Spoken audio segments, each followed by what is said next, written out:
See, this is why I asked if everybody has any I'm questions. done with it, because I usually do this on a, a browser that tells me everything I need to know. So, I'm on Plus, so this just says, that is a serious piece of.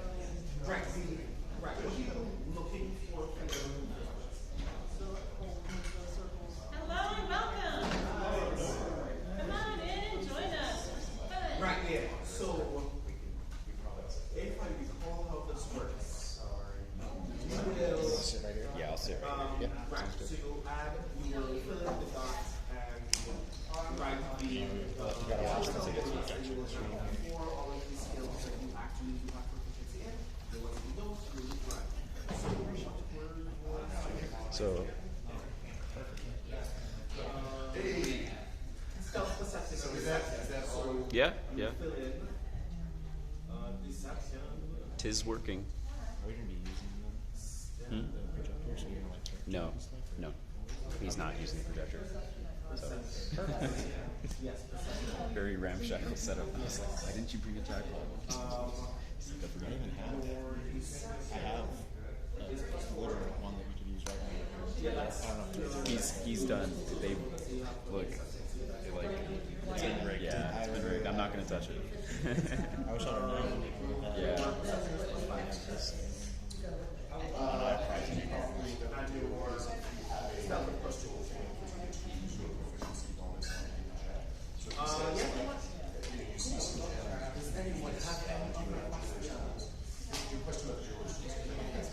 So I have three tools to navigate tools.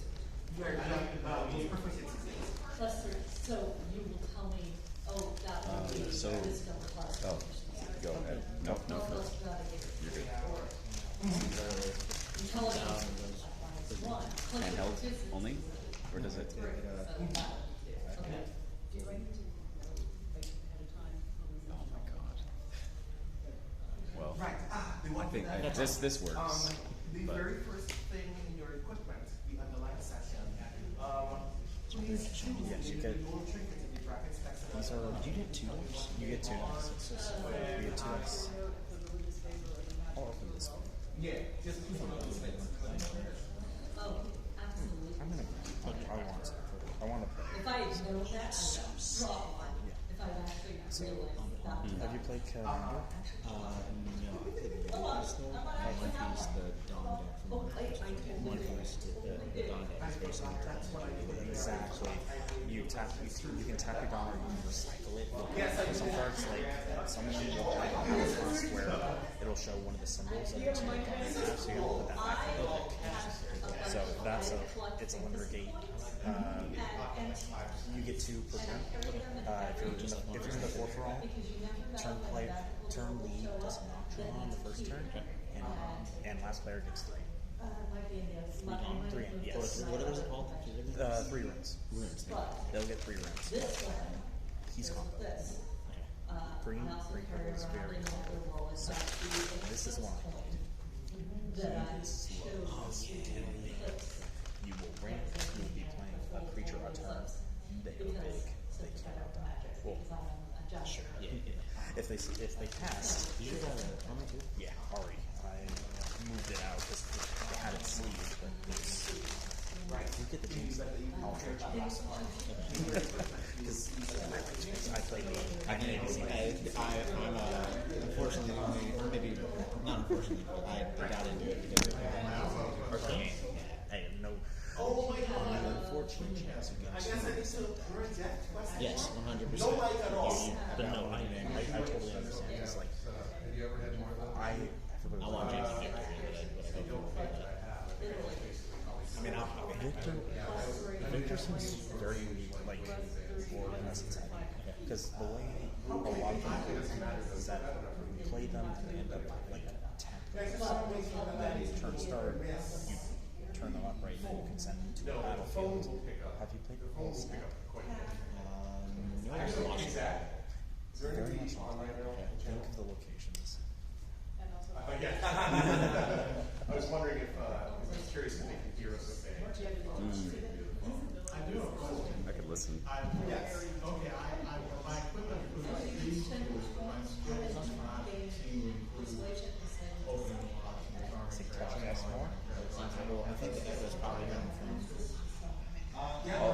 listen on my headphones for a second. Sometimes you're very good at things. You still have You're fine. But like, in 4.3, you have 4 locations. Close. Or just one of them. We're sharing. You send your units to conquer that's in the location. So if there's nothing there, so if there's unit there, you cracks, you conquer. So if there's a unit over there, you match power. Whoever has the higher power. Also, I'm a giant nerd. So is that like, is it kind of Like, okay. like a So this is the first one that I will talk about. a little bit, like the game has the lanes, I don't so actually like know your what to top do. and your bottom, so like that's the locations, but it's mainly just like locations from Freljord. I think you're good. I think he's So it's, yeah. So And I just pulled this out. it's more world. before we begin, yes, we should at some Then point there are some start. action cards that you have, like when you conquer, because if you're conquering, you're attacking a location, and someone's over there, you enter a showdown, which is when like I am very nervous, as you can see. This is the first time I'm doing this live in front of a group of people instead of running a game, instead of doing it on Twitch, where I can't actually see people's disappointed faces. Oh no, it will be the opposite. Hi everybody, my name is Brandon O'Brien. I'm a poet, writer, and game designer from Trinidad and Tobago. I'm the designer of the Grayshade TTRPG.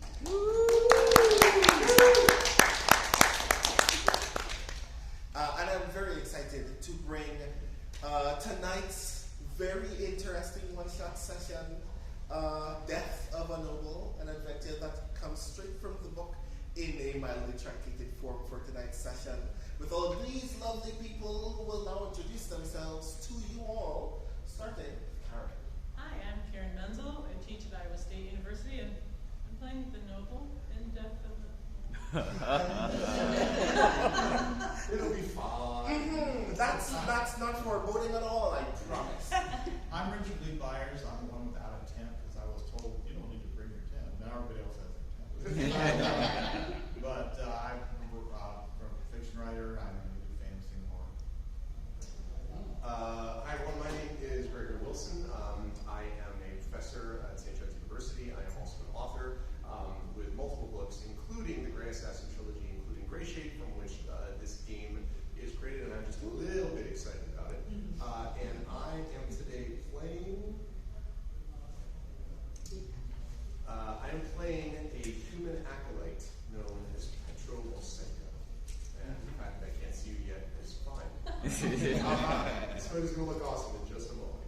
Promise. I should have mentioned I'm playing the investigator character who's Oren Keggett. My name is Jennifer Brozak. I'm a full-time author, editor, and media tie-in writer. This year, my claim to fame is I'm nominated for the Hugo as the short-form editor. And I will find out in 2 weeks if I have won or lost. So right now, I'm a Schrodinger's winner. Yeah. Playing Rosa And some. and some. She is the human merchant because it's a different type of character. And I'm very excited and have brand new dice. The pact has been upheld Nice. for this game. I am Toya Kristen Finley. I am a writer and editor in general, which basically means I work in a bunch of different industries and with a bunch of different genres. And I also work in games as a narrative designer, game writer, narrative consultant, and also an editor when game studios realize that, hey, you need editors for your games. I tonight will be playing Tanis Harko, a human informant. And I have my dog dice and this very metallic D28. It has heft. Perhaps it was a murder weapon. Since we're talking dice, can I just mention that I am using live and in person the same dice that get used in our Eberron campaign. And this is Oh, the from, Shatter Dice. these are the Shatter Dice that were made by Light and Passion from my Twitch thing and sent to us for inspired by our Eberron campaign. So that is super cool. Thank you, Light and Passion. And if I roll poorly, I'll be on my way to Australia to blame you. By the way. You got to be kidding me. Oh my god! And the murderer is getting away. As we begin. Was that a switch coming off, or did something die? Lights are elsewhere. I'm still here. I'm moving, I'm moving, I'm right here.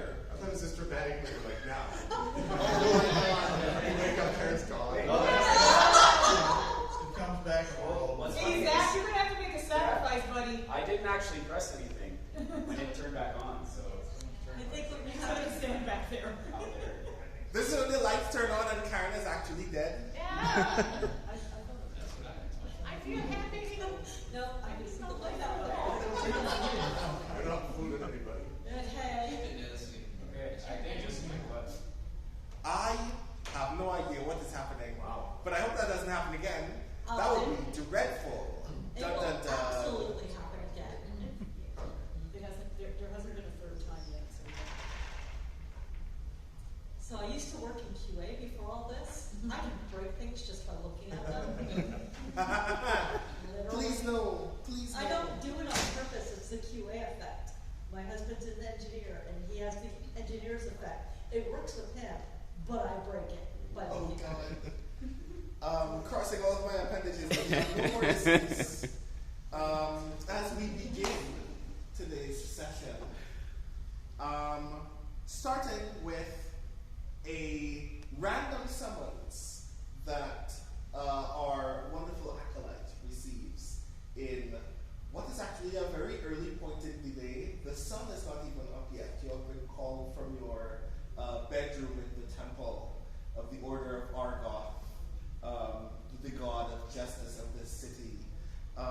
Petro, you have been summoned by Deacon Jory K, one of your immediate superiors in the temple, has called to you, has sent another junior acolyte to call to you in the middle of the morning with what seems to be an urgent situation of some sort. This is the first time in quite some time that a higher up in the church has ever actually called for you. You are typically not given important duties of any sort. What state are you in when you are summoned? I am, as per usual, contemplative. And do I know the person who actually comes for me?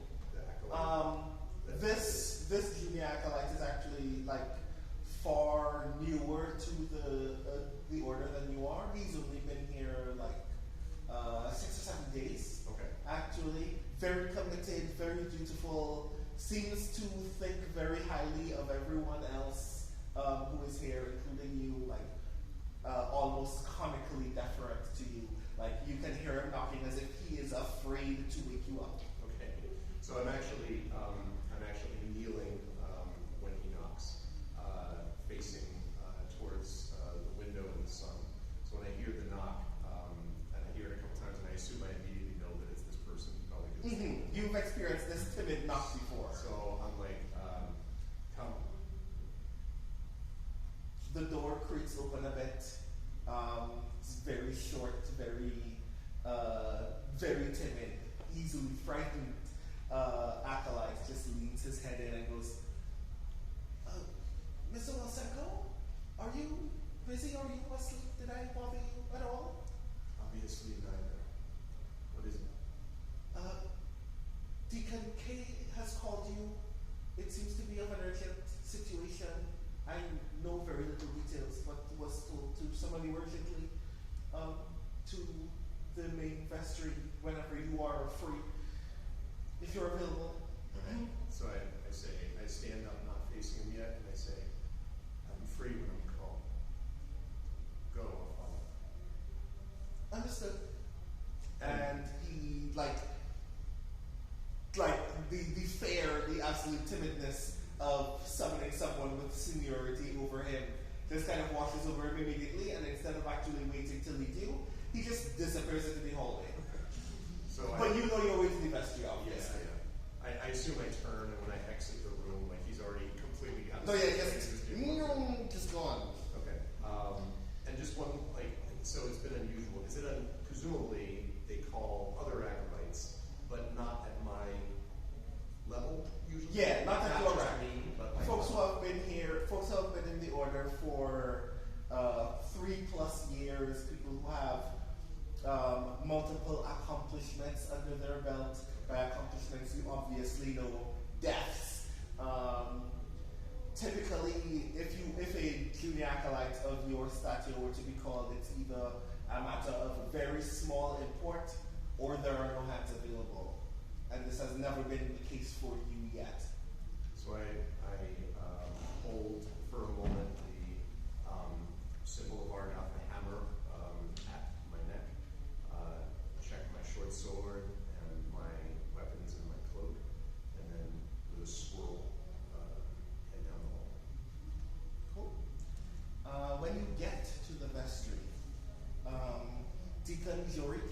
very elderly, frail man.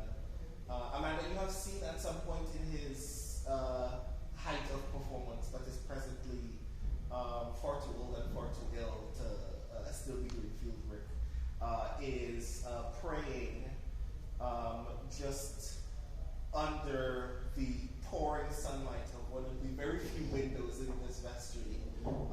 When you enter this already open-doored room, he has already sensed that you are in this space, and without moving or lifting his head towards you, he says, "Well, Senko, you've come. I trusted that you would already been asleep at this point, but you are more dutiful than I imagined." And I sort of fall to one knee and I say, "Justice has called me. What is your will?" I've heard tell of curious things taking place elsewhere in the church district. It's particularly important that we look into some the long tail of a potential conspiracy that is afoot, that may be tracing its way all the way back to the edge of the nobles in this city. We may need someone to look into a matter that's taken place in the treasury of Aksawa. I've heard that there's been noise of some particular nastiness taking place there earlier this morning. It may have been only a few minutes. Well, suffice it to say that I know other people are moving to gather information in this space. It's particularly important we have eyes on this matter as quickly as possible. And I nod and I say, "Will there be anyone else there besides me from other places?" Several of us, people not of our deep faith, will be gathered there as well. We will need you to, of course, ingratiate yourself to them, prove that you can be of value. Do not let them know that this may be an issue of concern to us. And report back with any details that may be noteworthy. Perhaps that might require you to actually be of genuine usefulness. Perhaps that might require some subterfuge. We trust you to determine what is necessary at your own discretion. And I nod and I sort of bow and I say, "Justice is balance. I go." And I rise and sort of bow again and wait for him to give me the, "You may be gone." He gives a very idle wave, still not turning to you, still not actually raising his head toward you, suggesting you off. Okay. I turn and walk out. Perhaps I look over my shoulder briefly to look at that light falling on me for just a second and shake my head and I leave. We next get to the investigator. Oren Kagat, you are in the large bullpen of the second floor of this large stone building that serves as the headquarters of the Crow's Eye Service. At this hour of the day, even though it is like dreadfully early, the sun is only barely coming up. You and 20 other investigators here are like scurrying very madly. You enter this room to see that 20 other investigators are scurrying very madly, trying to like coordinate details about a situation that you have only just become aware that there is some news that needs to be delivered at the bullpen. You are waiting to hear from Senate Tell,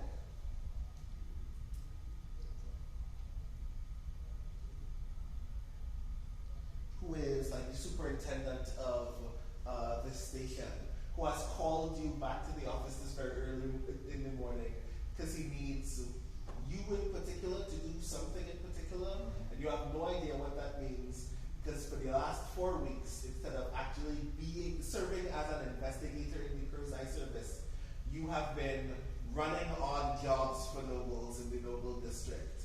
The very last time you were called to the office, a noble needed someone to lift their horse out of a small puddle of mud by hand.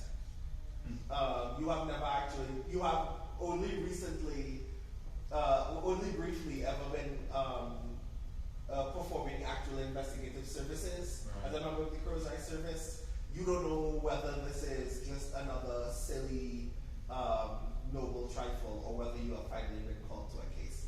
But you know that Senator is waiting for you in his office at the other end of the bullpen. Okay, I will enter and give whatever the appropriate salute. You give perfectly normal, low-level salute. He doesn't really pay any mind to you. You can see that he's like very observant of a small pile of papers that has come to his desk. He looks up to you and is like, Kagat, you're here. Lots of things are happening. We're trying to put a lot of details together about another more messy case. But I heard that something just went down in the Noble District. I think we need somebody to head down to the treasury of Aksala. Apparently, the large temple store that's still located in that part of the district had some foul business take place there sometime early this morning. We don't have any details. We know that you'll probably be working alongside some non-constabulary members. Just make sure that whatever you gather, deal with it as quickly as possible. Suffice it to say that other nobles in the district are very upset. They're worried that we are potentially letting criminality run wild in the district or whatever the hell. Please assure them that we are in fact keeping them very safe. Get to the bottom of this, solve it as very quickly as possible, and try to not make a mess of it or get my name involved. Can I trust you on that? Yes, do we know anything else about what happened? No details whatsoever. All I know that a noble is dead somewhere near. That's something. I mean, nobles wouldn't care if it was a resident, which is the only detail that I can give you. Can you Which family, I'm not sure how or why. Those are details that you will need to investigate, hence being an investigator. So I trust you with all the other details. You said other people who are not members of the constabulary will be involved in the Yes, I've heard a couple of other people are moving to also work to solve this case for their own reasons. Who is in charge? I'd imagine you're the one with the badge. Okay. But I trust that you can actually wrangle a group of other people if necessary. Well, I'll do my best. Understood. Any details necessary, if I do call you for any further information, I expect the full rundown. Understood? Understood. Okay. Okay, I leave. I head for the what was it, the treasury? No, the temple store. Yes, the temple store of the treasury of Aksala. That's where I'm headed. Okay. So we head next to the informant. Tanis Harko, where do you typically reside whenever you are waiting to deliver or receive information from the rest of your informant network? Like almost like, you know where there's that little spot in the corner of the sewers that's like before you start down a tunnel? Mm-hmm. That space below a bookstore. Oh, very nice. So you're sitting there. You have been informed sometime earlier today that somebody is coming to speak to you about some urgent informant business. So you know that to gather there because they know that they can meet you there.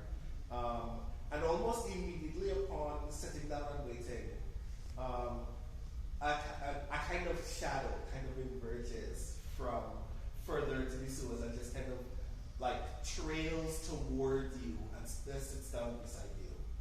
Nice and afraid. A young, dark-skinned woman. You have never interacted with this woman before, but you know that the network will often send people who are also fresh to the work so they can get some experience talking to people who are already seasoned information brokers, get the experience of being working in the shadows and gathering and sharing information when necessary. This young woman just sits toward you and very calmly, steadily says, one of the others sent me, apparently there's a mess in the Noble District. I think you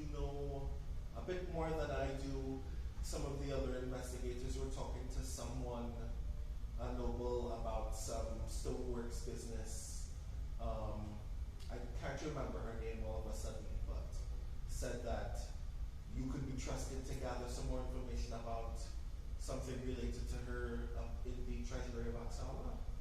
And I say, a mess? Well, nobles do tend to get messy. Terribly so. I am pocketing a couple of rumors myself. I'm sadly not working with you. They said that you might meet some other non-members of the crew up there who might also be looking into whatever we're looking to. All I was told was a noble might have suffered something ill up there, and that they were supposed to have a package for us for a couple of days, that they may still have it on their person, that your job is to make sure that nobody gets in the way of making sure that gets back to the higher-ups.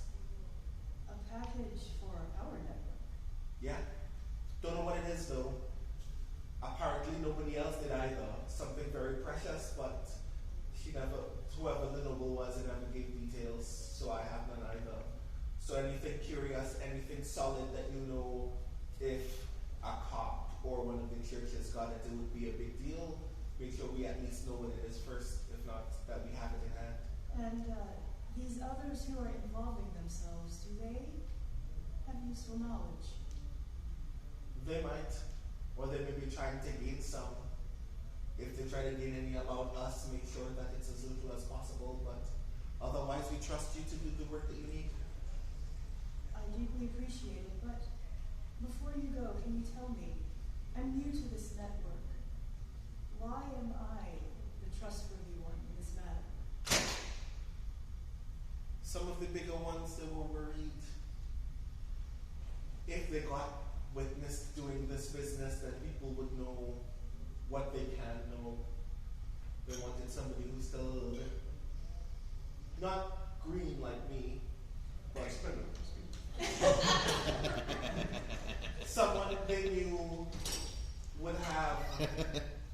would be a very little risk of being held long term for intel if any of the cops needed to know something. Someone they would be able to say knew very little, but truly knew more than they were letting on. I think this is them trusting you, or they could have sent me, but I'm not as skilled as you are yet. Well, we'll find out either way, but I think you're skilled enough. Thank you. And you notice, because this is a thing that you can't notice, that they're already gone well before you hear them say thank you. Next, I would like to speak to the merchant.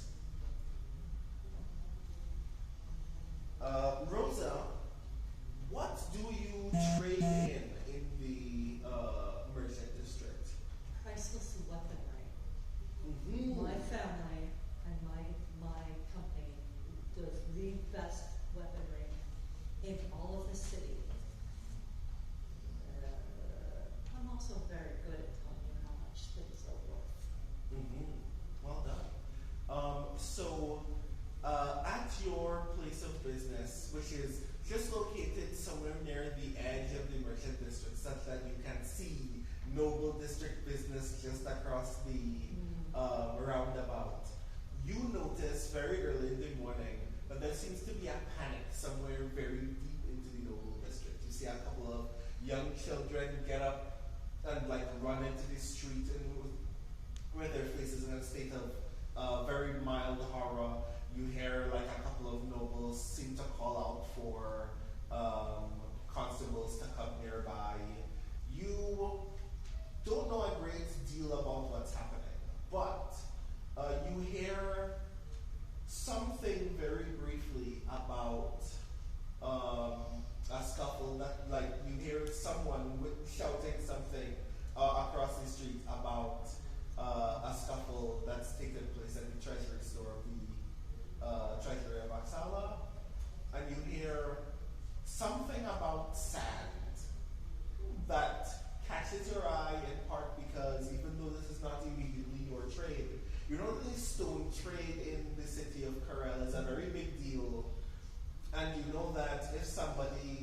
is carrying stone or stoneworks with them. They're probably either inking a very big deal or possibly bribing someone or getting caught in a bribe.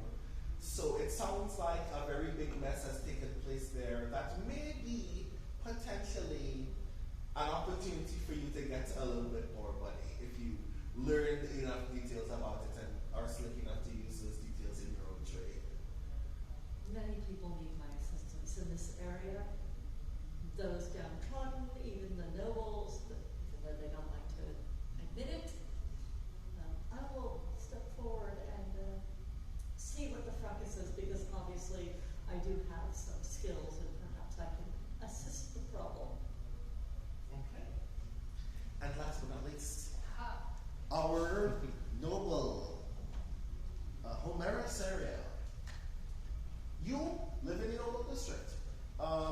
You are the eldest daughter of a very recently established noble family in the city of Corel. Your ancestors are not from this continent. You have moved quite some ways. Well, you've grown up in Corel, but your parents have moved quite a ways to be here. There's still a lot about the city that may not be perfectly known to you, but you know a great deal more than your parents do. And that's why they've left you in control of the house while they continue to shore up their interests back home and elsewhere beyond the continent. Several days ago, you were given a letter by one of your parents to keep an eye on some of the movements of the stoneworks in this city. It didn't have a great deal of details. It just said that somebody needed to be the family's eyes and ears on what other nobles were doing in the stoneworks business in the city. And that was just like 2 or 3 days ago.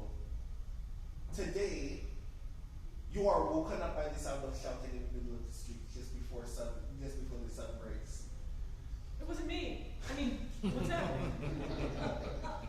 I'm going to say she was up really late sword fighting. She is not supposed to be sword fighting. She's been learning how to use the longsword against her parents' wishes. And she's very tired and also a little jumpy. Jumpy is bad, to be sure, but yes. So you get up. You are hearing some of your neighbors frantically panicking about a thing that happened some streets down from you.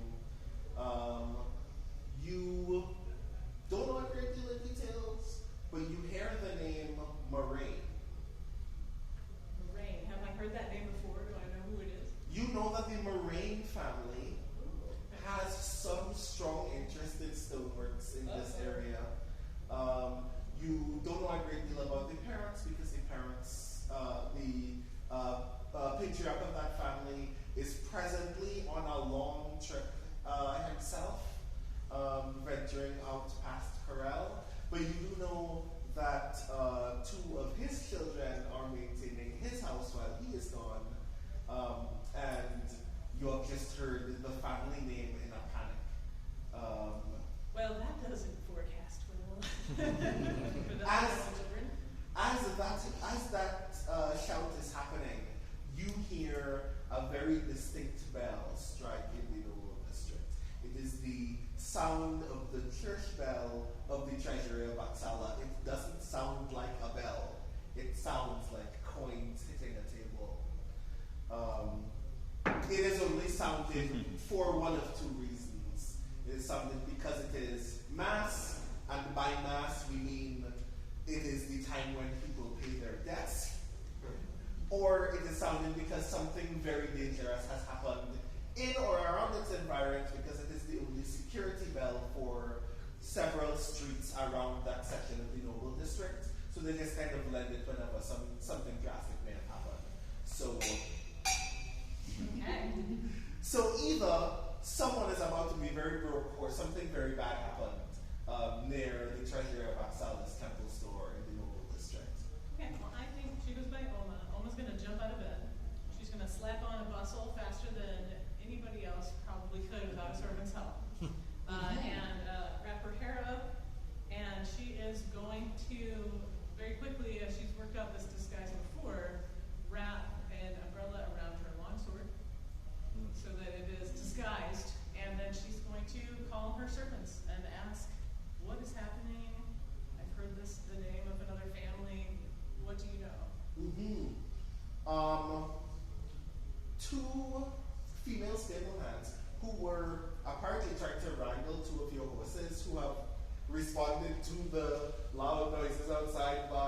kicking the stable door down and almost escaping the entire household, are still like visibly trying to wrangle them before you when they say, Miss, we're sorry for you to be awake so early. We have no idea what's happening.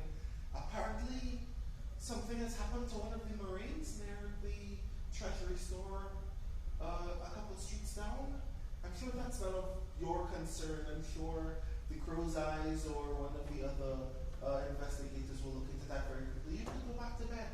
We are neatening up the outside as we speak. This is none of your concern. We apologize. Thank you, Gisela. But Lady Sarah has asked me to look into these things, and you know how Mother is. Both ladies say in unison, we do. Can you have Durant lock the doors after me as I go out? Understood. If you need to venture out, we will secure the household. Please be safe. We're not sure what you might possibly be looking for in such a fracas, but please make sure that you are returned safely home. We will check on you in a few hours to make sure that there is no trouble has befallen you. If you like for someone to come to look for you. Thank you, Giselle. Glorietta, thank you for your work with the horses. I'll be back. She curtsies as you leave, and all of you eventually make your way to the treasury of Axala. When you get there, I put my Mary Poppins on. when you get there, you see the temple store of the treasury of Axala looks like the central hall of a church with its door open. But there are minor details that very obviously tell you that this is not an ordinary worship space. One of which is that behind the altar is not a large stained glass window like it would be in some other churches, but is in fact the large gold door of a great vault.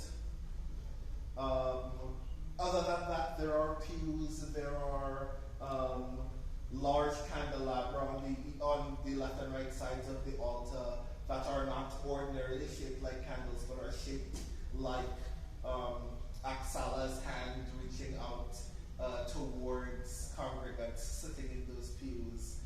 There are very slim windows on either side that kind of catch very small glimpses of light and make them very small slits against the pews that they strike. It's one of those bowls like in the mall, you put the coin in and it rolls around and around and around. Everyone just the minute you walk in. Mm-hmm. The other things of note that you obviously see when you enter is that there is a deacon here looking frantically at a body that is lying on the floor.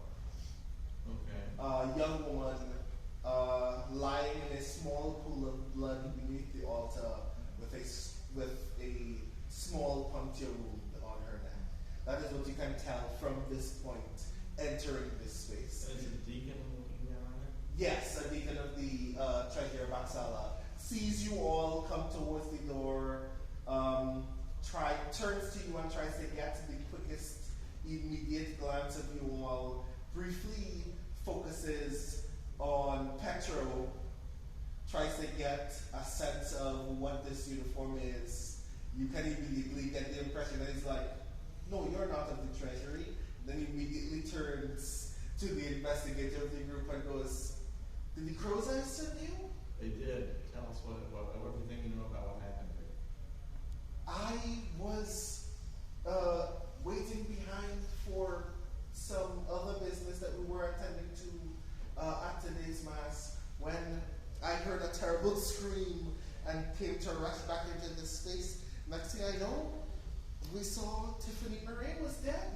I think Oma is there at Tiffany's side, checking her and remembering when Tiffany was first brought forth and introduced to society. And what do I remember about her personality? I would like you to give me a check for that. History sounds fair, obviously. 18. Wow. In fact, let me actually check my Here are all of the details that you know about Tiffany Moran.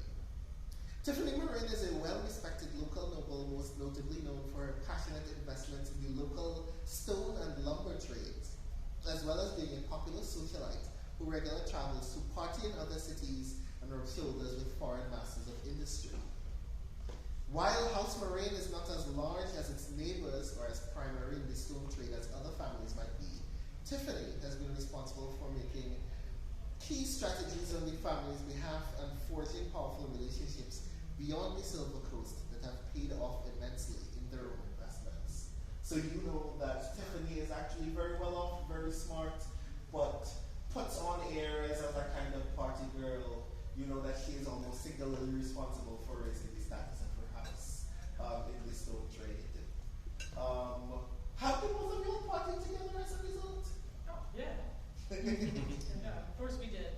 She will be very sad and, like most young people first encountering mortality, right? You know, have that moment where she's like, the party could end any minute. Mm-hmm. And Tiffany's party doesn't end. And so I think almost just dealing with that for a moment. Mm-hmm. What time did the crime happen? The deacon turns to you and says, I can only assume it happened mere minutes ago would make it the 4th hour of the day. Okay. Would the doors normally have been unlocked? Was it normal for Tiffany to be in here at that time? We have our doors open for people to pay their respects and their debts in turn. We typically have Tiffany visit every once in a while. We know that on a regular basis she typically actually has meetings of a sort in our hall, with whom I can't grab further details. He's typically quite discreet when he enters, but I know that it's a male. Beyond that, I didn't know that she was going to be here today, or if she did in fact see anyone before I went behind. I can't give more details than that. I have no idea who struck her. I know that it's not any of ours because I'm the only person in today. What about that no door? The clarification, you said there was a dart in her neck, or there was a wound? Yeah, a small puncture wound in her neck. So there's no physical thing there? You do not immediately see a murder weapon. There's nothing like sticking out of her neck. I want to search the body. I am actually moving towards the young lady with the parasol. Yeah, you have seen her. I'm sure we have worked together. Yeah, oh yeah, that could be. Because Just before they talk, Brandon, I'm by one of the windows. Petra's by one of the windows, sort of just looking up and over, and then says, Deacon, do you always allow private meetings in your sanctuary? We do. Some people come to pay their respects or their debts, to be sure. To you or Others. to you or to each other? Both can be true. People often use our space for meetings of a discreet nature, the status of which is typically none of my business. Nobles in particular use this space as a room for all manner of discreet meetings. I suspect it may have been another noble or a merchant. I can't tell of which family or house. You ready for me to roll for searching the body? Yes. Okay. And I wanted to know if our merchant also wanted to roll, since you're now getting closer to the body. So I'm getting closer to the lady, my lady, who I have had some dealings with. The comment about noble or merchant, under my breath I was like bold assertions, and then I am looking. I am going to look very specifically at the body at the items that I can see. So to see if there's anything that I can use my perfect appraisal on. Mm-hmm. I spend a merchant point. Can I ask you to read aloud everything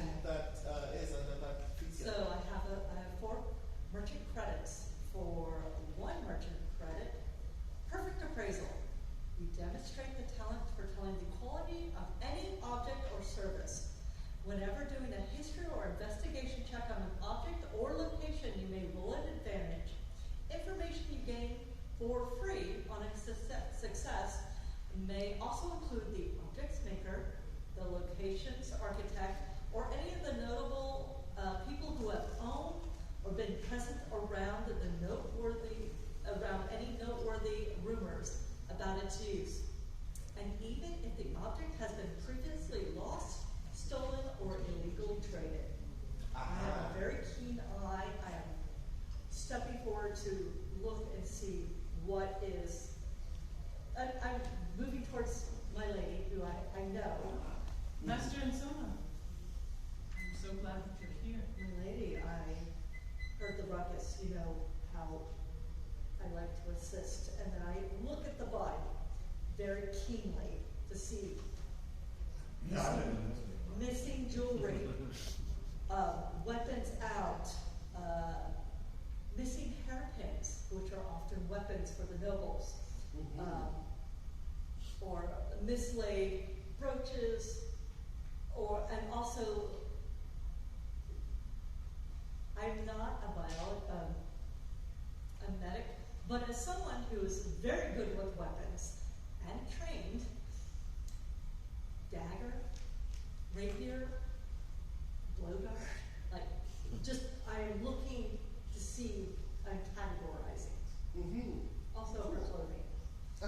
So I would like Rosa and Oren to give me investigation checks, and Rosa makes hers with advantage. Is investigation worth wisdom-based? Investigation is Intelligence. Intelligence, yes. Okay. That Yes. was even worse. Oh my God.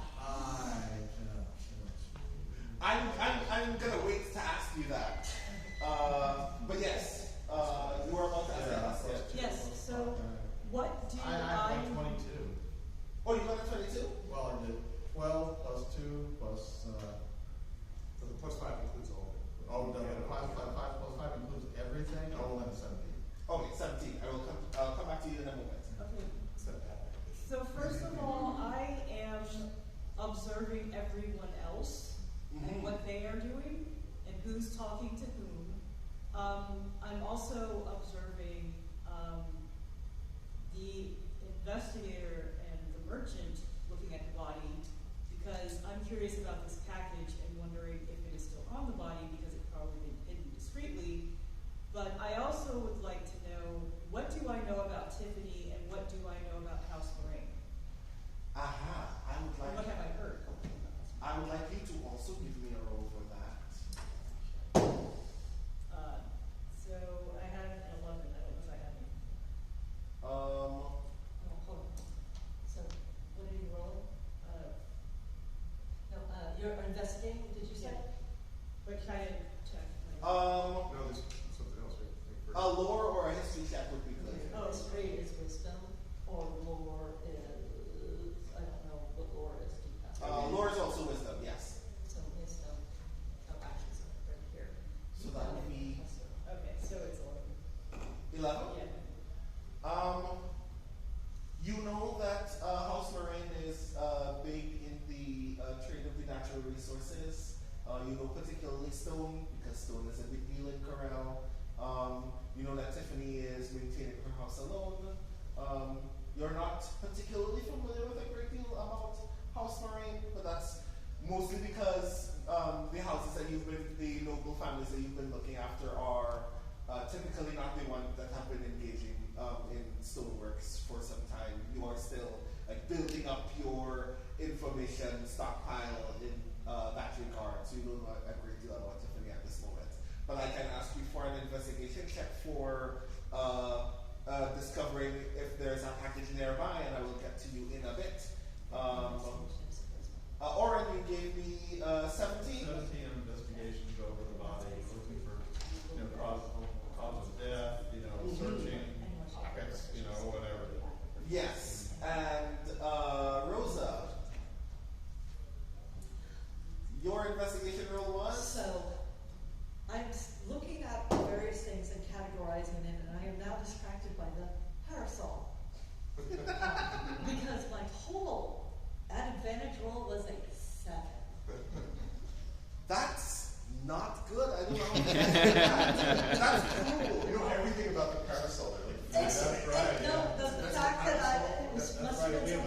I discussed Parasol. earlier, and then she did it, and I hadn't seen that before, and I'm like, oh, no, I can turn that into an actual thing where you can actually use it as a parasol as well as. That's the spin-off adventure you had for the parasol.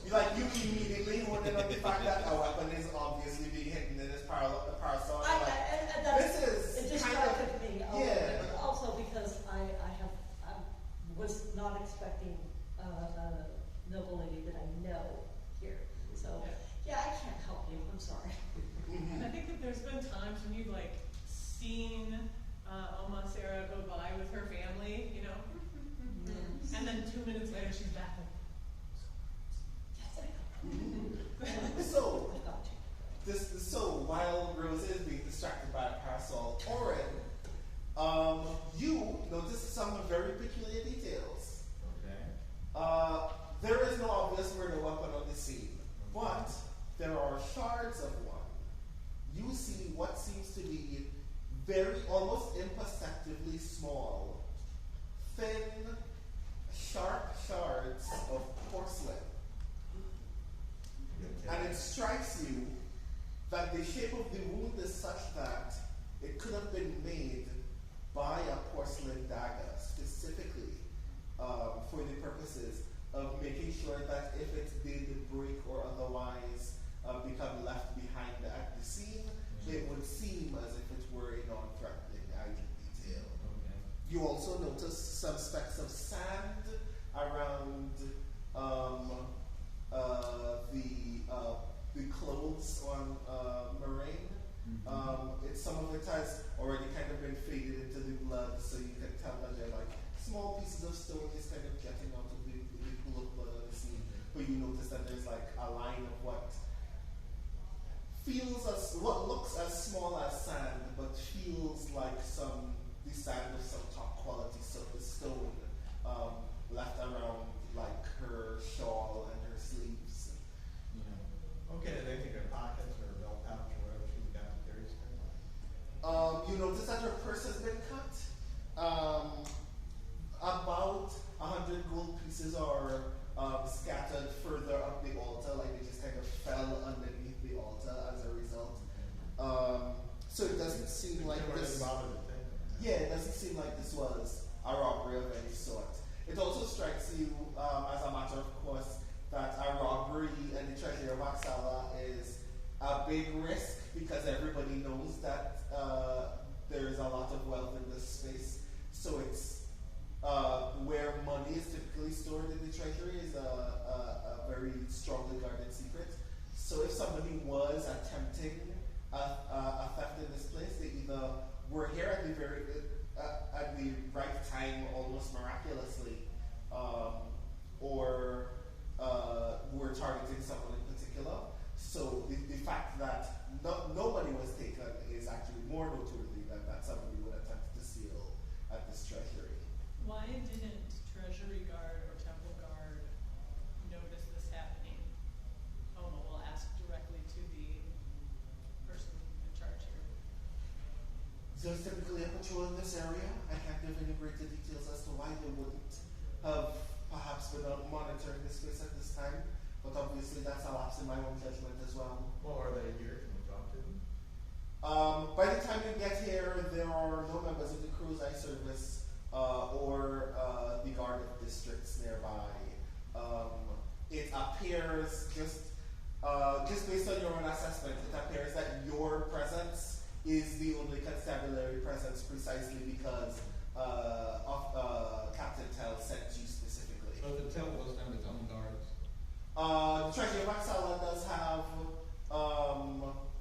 attendants, they essentially staff tellers whose job it is to guard the money of the treasury itself, but at this moment in time, only the deacon is present. Well, you were asked where the hell were they when the crime was going down, right? Yeah. I can't tell you why no one is coming yet. Typically, we are safe enough in the early day that we don't have to be worried, but at least one member of staff should have been here, other than me. I need parchment and a pen, please. Of course, and he steps away to a back room elsewhere, reaches with comes back with 2 sheets of vellum, I'll and dash ink quill and ink well. dash a note to Family Moraine. Her siblings are here with her, correct? And they're running the house by themselves. So her little brother, I'm writing this note saying that something terrible has happened in the treasury.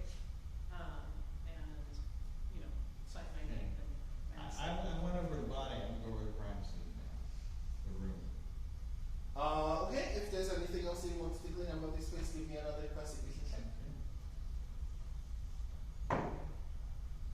17 plus 5 is 22. Jesus. Wire print.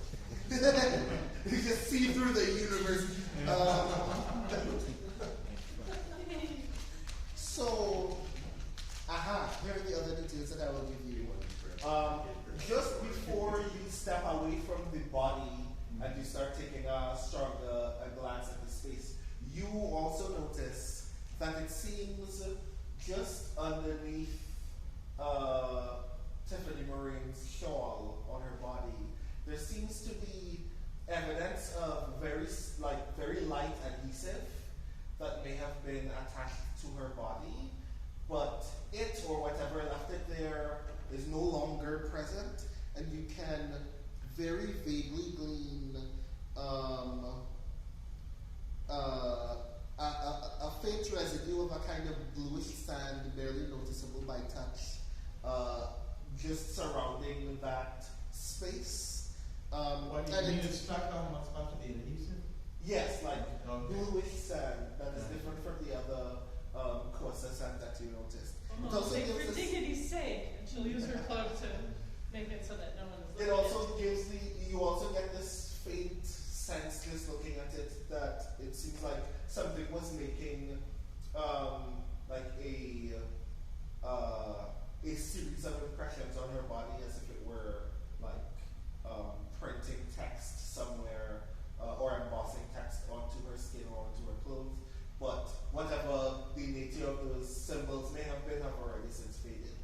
But now as you move away from the body and try to get a sense of the rest of the altar space, you notice that the candelabra that are at either side of the altars are what are known in the treasury of Axala as investment prayer candles. Nobles and merchants will typically come to the treasury and pray for wealth by putting coins in candles or near the candelabra, next to like a written script of the thing that they're hoping to increase their wealth in. And melted wax from 2 of those candles indicate that 2 prayers were said, but one bowl bears 30 silver pieces and a strip of maroon cloth within it, and the other bears no coins, but a card with Tiffany's name. But no text other than the name? Yeah? Okay. Boy, run this to Moraine. Something. I'm looking at like. Tiffany is Tanis is going to address the deacon Yes. and say, I understand that Tiffany was maintaining her house of oil, and that must have been a great burden considering how young she was. Did she ever say anything about any troubles or how difficult it was? She has spoken at some time to several of our tellers about the overall troubles of the city, to be sure. Not a great deal of details, but I know that it is often a cutthroat business, specifically the stone trade. I know that she's been hoping to find enough wealth elsewhere that she can branch out without having to rely on just one industry one way or the other. But she saved most of that conversation for whoever she met. I can't say more personally. She's never confessed to me. She's not in my debt. I can't. There are no details I personally know. And Did do you know anybody of see her anyone she arrive? was speaking to here? Did you ever see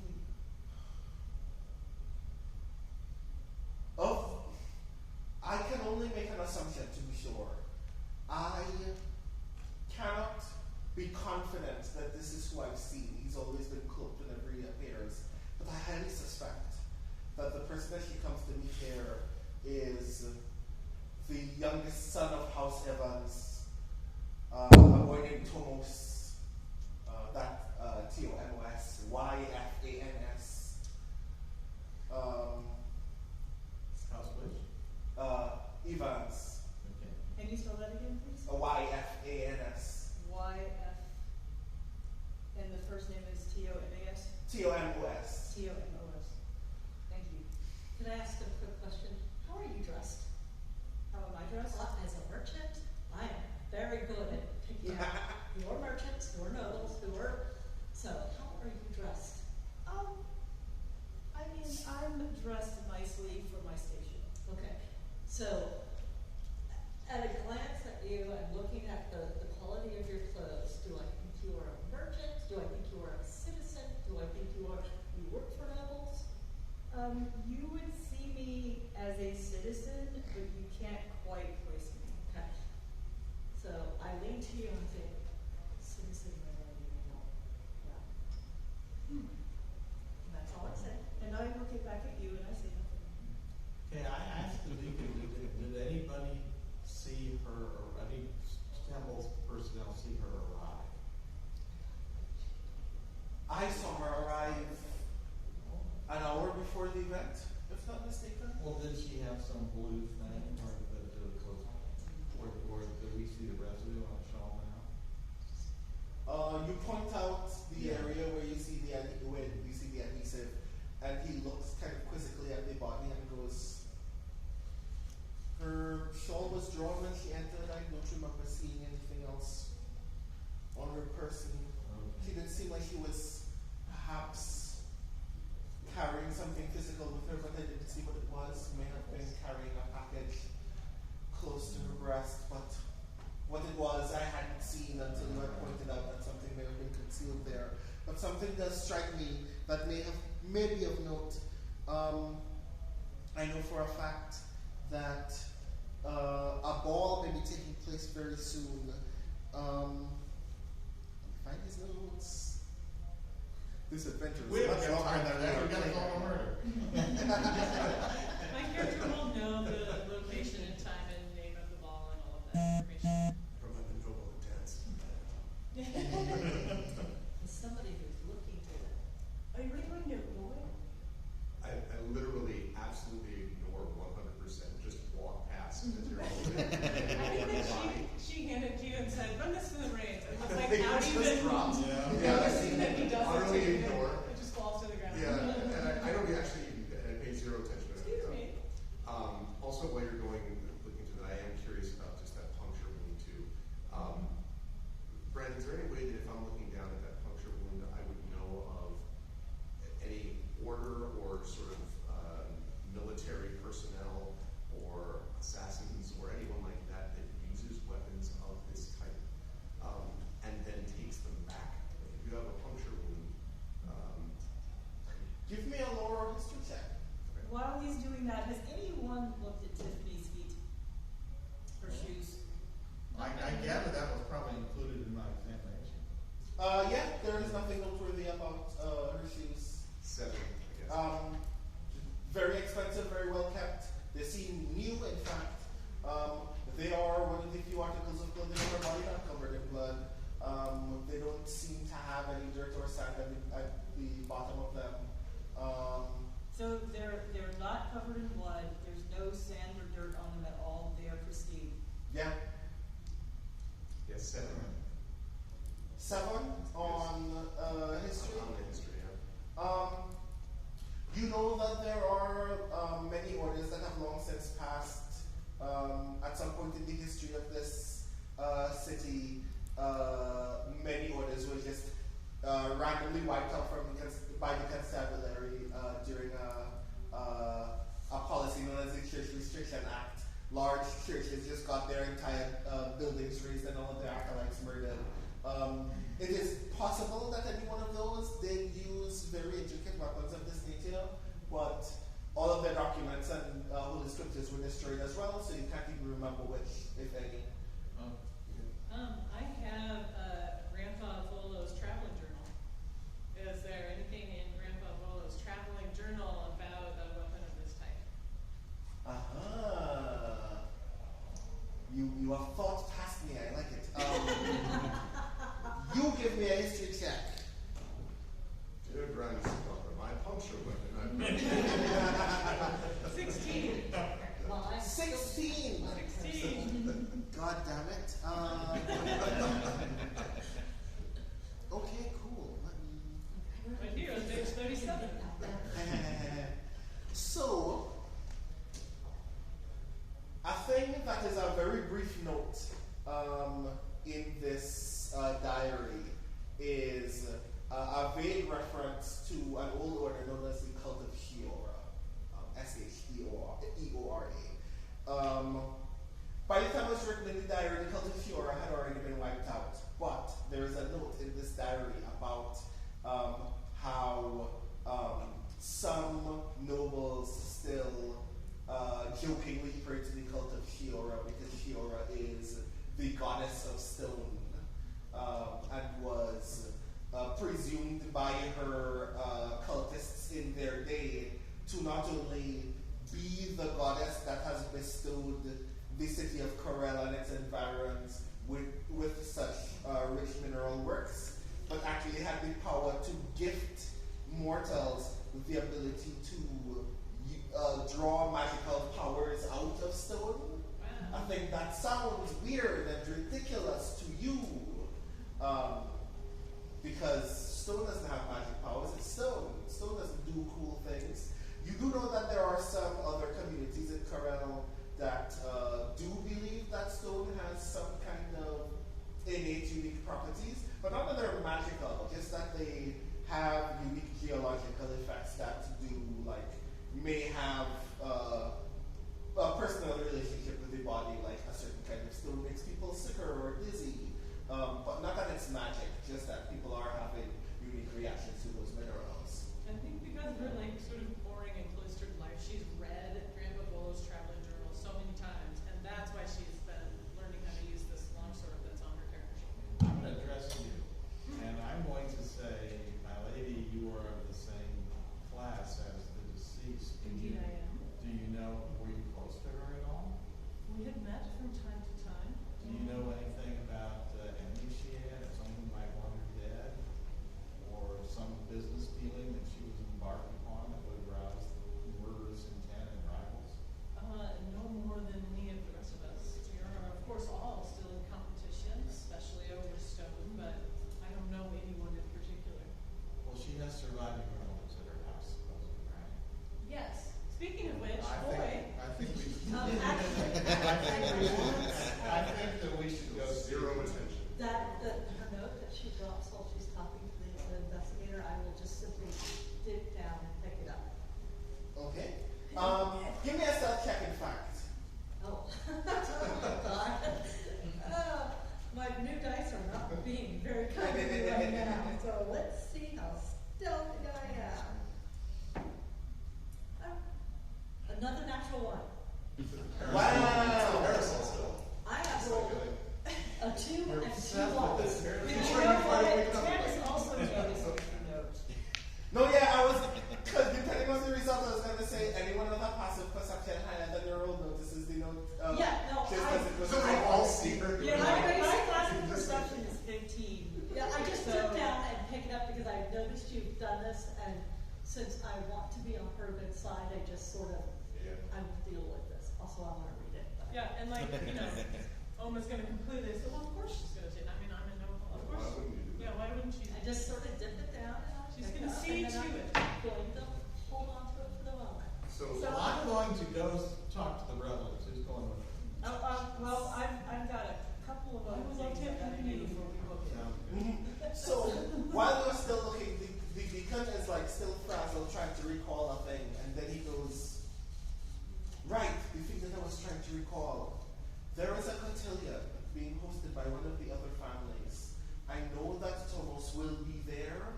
If you do want to question him, I know that that's the earliest possible business that you can conduct with him the rest of this indisposed with other work, it may be valuable to perhaps either visit the ballroom where that party will be taking place, or visit the Evans household and see if you can get a hold of a staff member who may tell you where Thomas is preparing before that party. I can say no more. I can't even confirm that it was him, but hopefully that is a lead that can follow to the truth. So socialite gossip. So Thomas and Tiffany were definitely a thing. You mean a thing? Yeah, were they a thing? I'm going to give you this one for free. Nobody likes Thomas. Oh, okay, that you like that. He doesn't strike, for free I will give you, he doesn't strike anybody publicly as a particularly cruel or untrustworthy person, but he is kind of an asshole. He's not very kind. He's particularly ruthless about his relationship to his family's wealth in a way that it naturally ticks off a great deal of other nobles. If you thought anybody actually did briefly find him particularly interesting, very swiftly they will either tell you to your face, or you will see in their public dealings that they don't actually fancy Thomas all that well. Okay, so as soon as like his name is mentioned, I think anybody who happens to be looking at my character will just see this like, look of disgust for a moment before she puts her noble face back on again. There'll just be that lapse because she's so Clearly upset. distracted by the parasol. It's a shame. So you obviously have an impression of Thomas. Right. So while you are doing a thing, yes. So I want to speak to Rosa for just a second. Okay. And I will let you do that, and then nothing happens. and Yes. Forgive me if I'm misunderstanding your skills, but it seems that you understand where nobles like to shop and what they like to wear. Oh, absolutely. I'm very good at that. So that strap around her body, around her shoulder, And now that she's pointing it out, I look at it. what was that exactly? Okay. Let's see if there's anything on here that isn't a straight roll that can help me. Oh, we're back to perfect appraisal. So I guess I am going to use another merchant credit. Okay. And I am going to focus not on the damn parasol, which I think I could make a lot of money based on hidden weapons. And I'm just like, okay. Mm-hmm.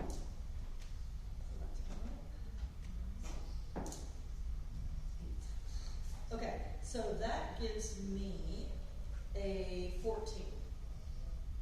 Yeah, 14 is good enough. You can tell that this is like a bespoke strap. It seems, now that you're giving it a fine look, like it was. Like, I actually get closer to it, I'm looking to see what it is, how it's attached. Mm-hmm. How large is it? It's like half inch wide, almost entirely new strip of leather, not attached to any clothing. It seems like it was part of holding something together that is no longer present. It is not the same shade or stitching as Tiffany's purse. So it would have been under the shawl. It would have been under the shawl. It has some adhesive on it, but you are now noticing this adhesive, and that's what leads you to notice the rest of the adhesive on her body as well. I also have a clarifying point. When you mentioned stand a lot, I mean, that's not how money is in this world, right? No. Coins work. People use just coins. making sure. That would be weird, right? Here's a bag of sand.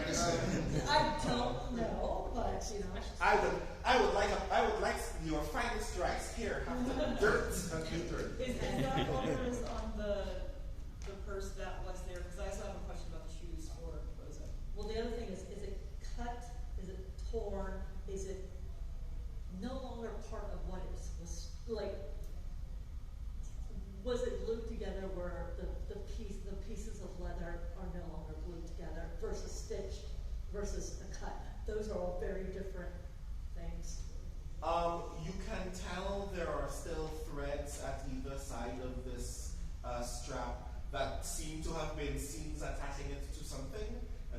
burst, not cut, but as if they were pulled by hand and the seams gave before they strapped it. And would Rosa know where Tiffany bought that purse? Does it have any kind of historical marking or leather stamps or even a maker's mark? It does not. It appears to you that this was like made almost very recently, and the quality of the seams give you the impression that it may have been made by somebody who is not an artisan. The impression that you immediately get looking at it is it may be something that Tiffany made herself specifically because it was meant to be discarded. So, tanned leather, dyed leather, but a cast off. Yeah. Okay. And the shoes. Like, specifically, how expensive are those shoes and where did they come from? Like, who made them or were they purchased? I will give you this one for free. Okay, it's like She was very expensive.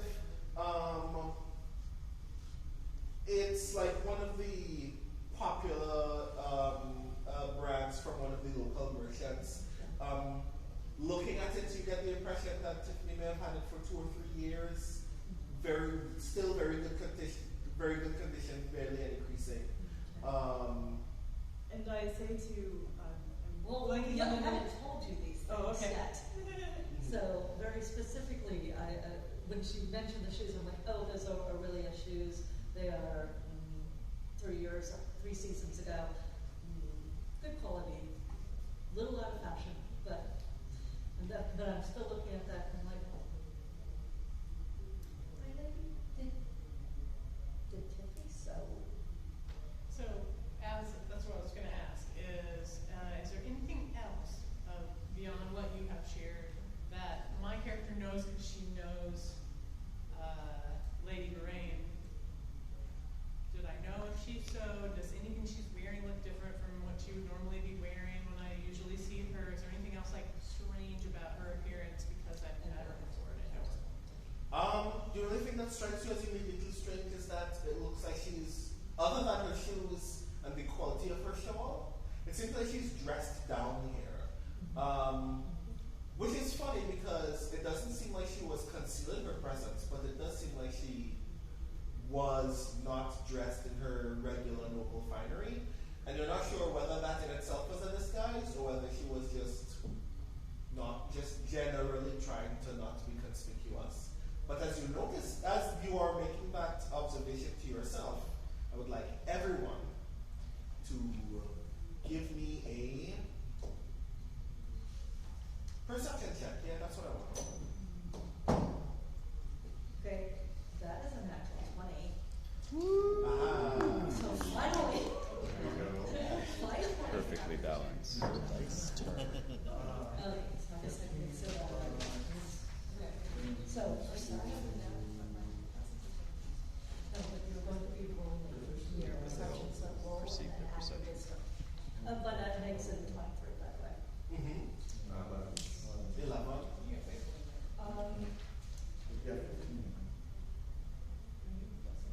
You will have to spend 20.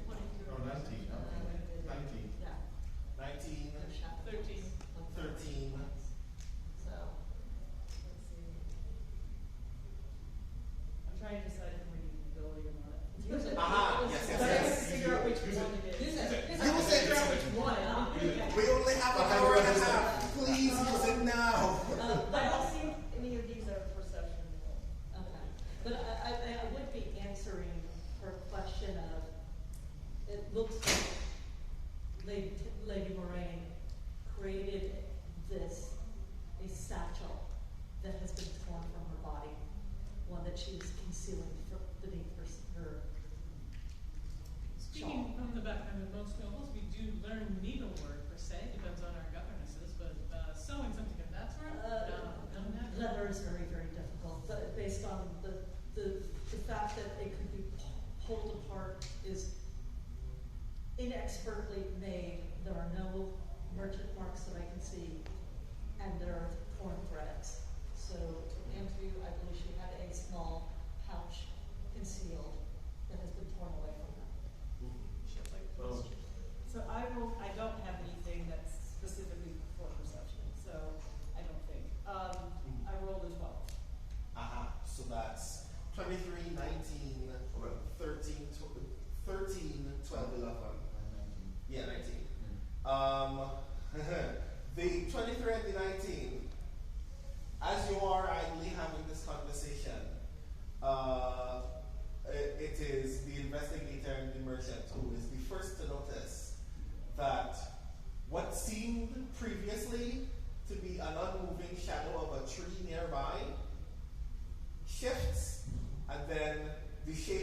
of a small human figure darts off from the window and rushes off elsewhere in the noble district.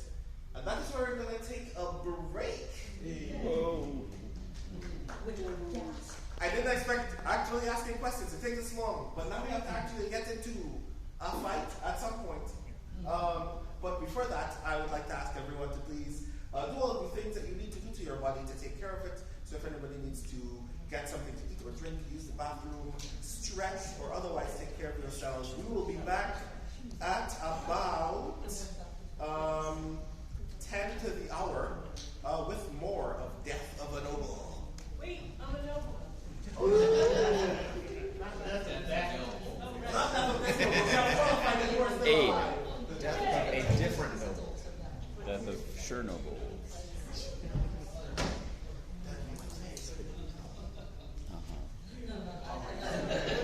Stand.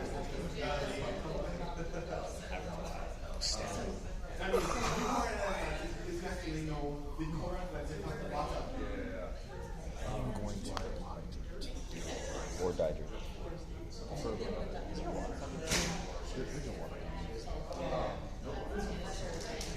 use my little plastic water bottle. No, that's fine. Wait, did you? So those things have something in it, like they're in them. So you can buy them. I want to take that. So we fill it up like ice and wild. What kind of drinks? Root beer. All that kind of jazz.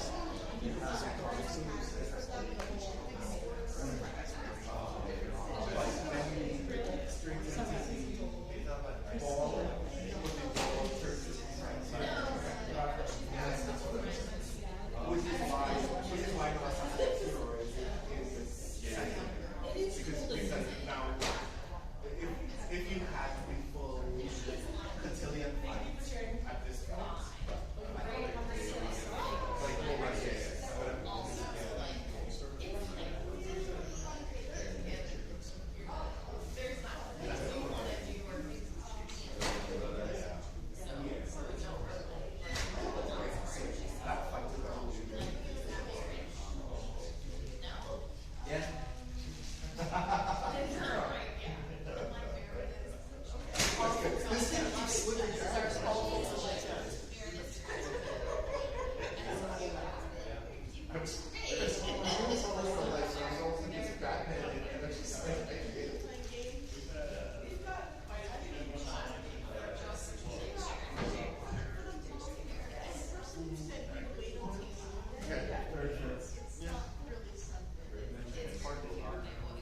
yeah, I figured that was the case, yeah. Yeah, we need to buy a couple laughs. Just for you.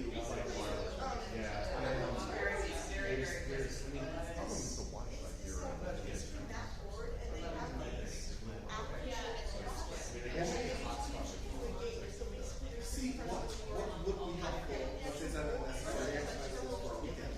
So like, buy the Wi-Fi boxes specifically for this. So you just use our box instead of relying on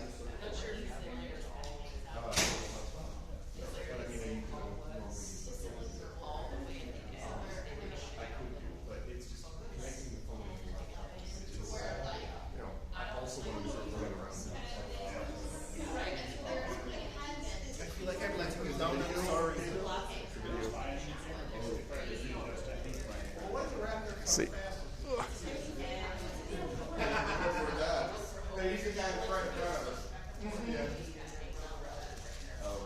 Well, we are getting to a high point, I promise. Okay. Things will be discovered. Oh, I see. Okay. That's getting. I think it's getting most of them, video-wise. Okay. Sorry about the audio. We'll try. We'll work on it. How are you? Yes, but I had to make that one. Yeah.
So my bad habit when I start to rein in a lot. I like it when characters are engaging, so I like to give them space. And then I look at my watch and Yeah. So I have a question. I saw the shadow. I saw it run. Child size, teenage size, adult size. teenage. Okay, so I'm Well, young adults. I am good at the sword and stuff. And I know to help the kids and stuff. So that you wrote it down here that I was helping kids. So as soon as I see that, I recognize the sword and I'm absolutely going after that. Unless you don't. I know. Unless We you might don't. get that against you all, that might get more intense than that. Because I mean, literally, also I'm taking off with this. Like, it's literally gets shoved into my thing as I take off out. I mean, that's like, based on what you've written here, this character, I would go after the shadow. I probably shouldn't even want to do that, but I would be bad. So, it is Greg, because you know this, I will tell it to you because now this is funny yourself. I feel like I built 2 traps for myself on my university. But what this means is, mechanically, we may not get to the actual thing. Oh. But it still means that we get to the fight. Yeah. Almost Yeah. immediately. Yeah. Which that's Automatically recognize psychological Yeah. Okay. And same with oh no, that's not even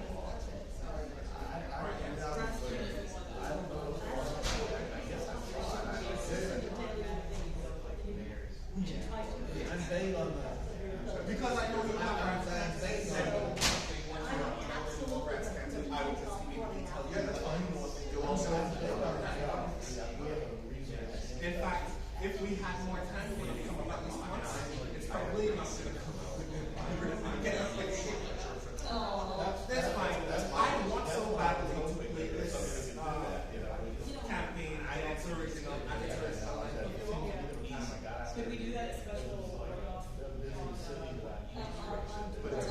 Yeah, like if you did like a 3-second thing. Well, I mean, if you're going to plan 3, it's going to be at least 6. But first I have to say, at the moment, I don't even know that it's happening. But hey, Greg, So you're scheduled. it's basically when I see you book it, then I'm just going to be like, what? We schedule content for you all. Yeah, we want to do on your channel. We want to actually play this out. Play this game. You know how that does work. The first game should come out the week or 2 weeks before we know for a fact that the game is finally done. Well, I took it.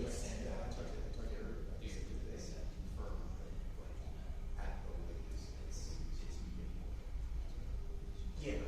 Oh, I was a special guest at Jim Hall Con a couple of years ago. It was a lot of fun. And I'm going to get a camp on this. And so those guys, I'm going to go to Game Hall Con. I'm going to do camp. Isn't the action stars in it yet? I'm uncertain. He said. Okay. I know they're going to be at Worldcon. Yes. Their schedule.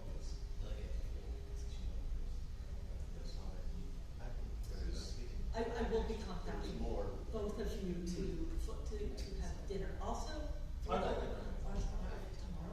Do you guys have plans? Tomorrow night, my open mic ends at my open mic ends at what? At 8.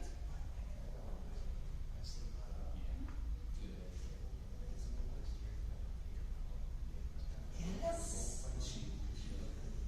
I don't think that's what you're I'm Already writing down the time. we're being punished. We're not being wrong on time. Okay, where's my phone? That's the shadow. All right, that's not a great story.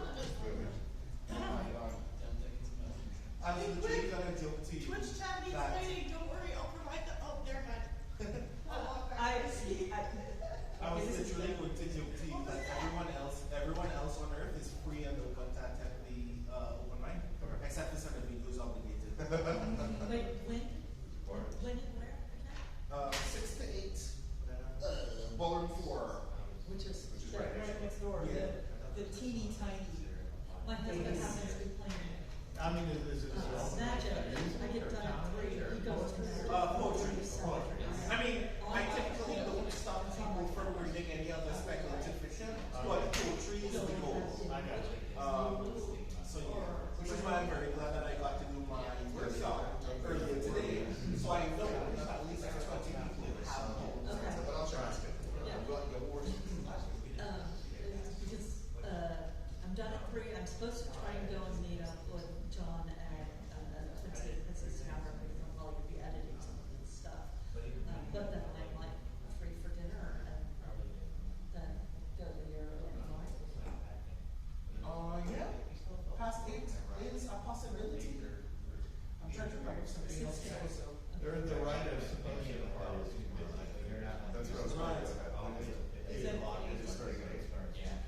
So I was trying to remember there's another thing that I think Mike told me so was happening on Saturday that they recommended I should be available for, but I can't remember where it was. So probably on the weekend. Okay. It's like this stuff.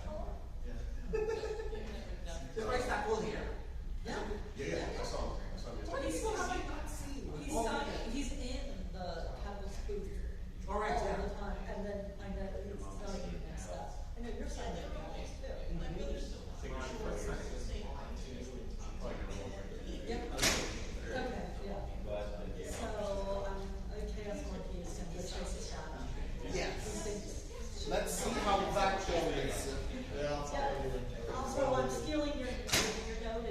It's literally tucked away as I'm running out. So I will keep it and read it and decide if it needs to be actually continued on.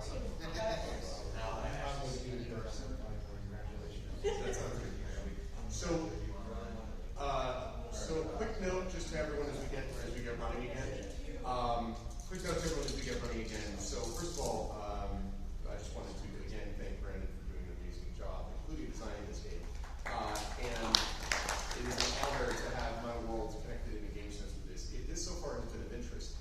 The game will be released at the latest in mid-October. This was kickstarted a couple of years ago, and a lot of delays with art, stuff like that. We're almost there.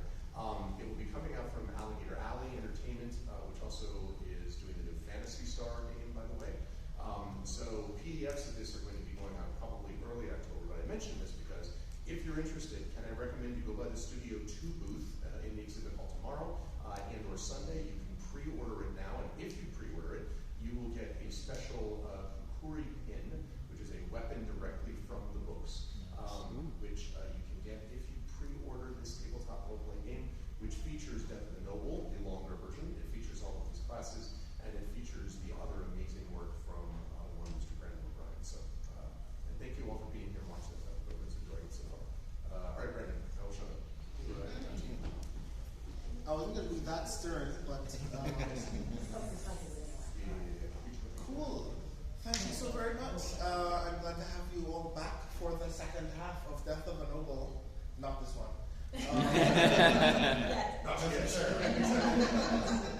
Not yet, at least.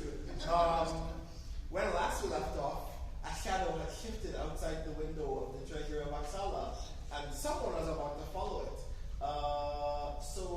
Rosa, what do you do?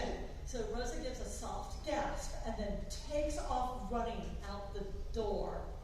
Because, for those that you don't know, she is known to help those who are not merchant citizens and children. She's often asked to help, so she's like TH size, so she is going to assume that if she can at least get outside and see who it is, she will recognize them. Otherwise, she's a busybody. So she's going.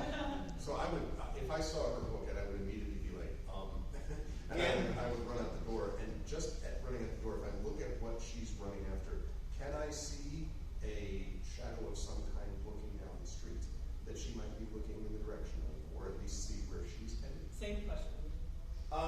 Anyone sees that like maybe 10, 15 feet ahead is a short figure in a cloak rushing ahead out into the street.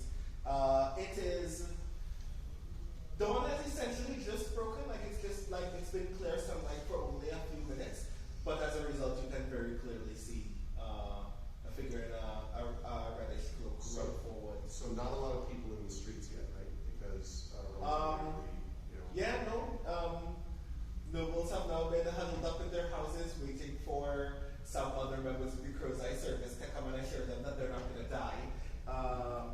So Good the for only me. people, I can't promise anything. so the only people actually operating, the only people actually wild in the streets are, except for a couple of citizen children just kind of roaming about, just the five of y'all and this big dog. So I'm going to use. And to clarify again, Oren, you did see the shadow as well. So Yeah, I'm with him because. Yeah. So when I zip out, I'm going to use a special feature of the Acolyte, which is Corell's knowledge. And the feature of the Acolyte is that even early in one's training, Acolytes from most orders are trained to see their entire surroundings complexly and knowing its routes enough to adapt on the fly. And so I know two obvious routes from my location to any destination, including what potential perils may arise by traveling that route without the need of a skill check. So what I want to do is ask, is there a way that I can essentially figure out a shortcut to get ahead of the small shadow? There's the shadow. Shadow. what is even happening? It's motion sensing something or other. It's so weird. Do I need to keep waving madly? If I stand by it and continuously wait, will that? No, that's very strange. I fixed it. For some B. What's happening? Oh. That's really weird. It's just automatically switching off. For no I'm right here. Don't stop doing the thing. And again, America. Oh, you really can disconnect it like that? Okay. You're turning it on again. That's really weird. Okay. So anyway, is it possible to use this feature to figure out a way to get in front of this shadow and cut them off rather than just chasing it? Yes, it is possible for you to cut them off. You just for free, just like looking at the lead that this figure has on you all, you already get the sense that they're headed further into the noble district. Okay. By the time that you see them, by the time that you glean that their body is already shifting rightward, it already strikes you that there is a path just to your right, that if you just followed it and cut across, you would meet them diagonally as they're continuing westward into the noble district. But actually pulling it off obviously will still require some expertise from you, so I will need an athletics check. And if you share it with anybody else, they can also possibly get a lead on the figure with an athletics check as well. Alright. So I guess I'm going to be athletics check. while they catch up. But to be clear as well, since Rosa left the temple first, Rosa is ahead of you. So if you don't tell Rosa, Rosa will keep running forward until you. Well, I think we want Rosa behind. Exactly. So we get ahead of her. Yeah, I'm watching the quail. I don't know I'm doing that yet. I was very nicely surprised, but I am booking it. Okay. And does everybody else follow as well? Yes, and I would like to use Street Shadow. Aha, please remind me what Street Shadow does. Street Shadow. You gain 4 shadow points. You may spend a shadow point to gain 1 noteworthy fact about an NPC or organization, as if it were a fact you already knew about them. You may spend a shadow point to gain advantage on deception, stealth, and sleight of hand checks. You gain all shadow points after a long rest. Okay, you just do that, don't you? Yeah, sure do. Cool. So you're spending a shadow point? I'm spending a shadow point. Cool. You notice before everybody else does that the figure that is running very rigorously and therefore is accidentally obscured its hands while it runs away from you. You notice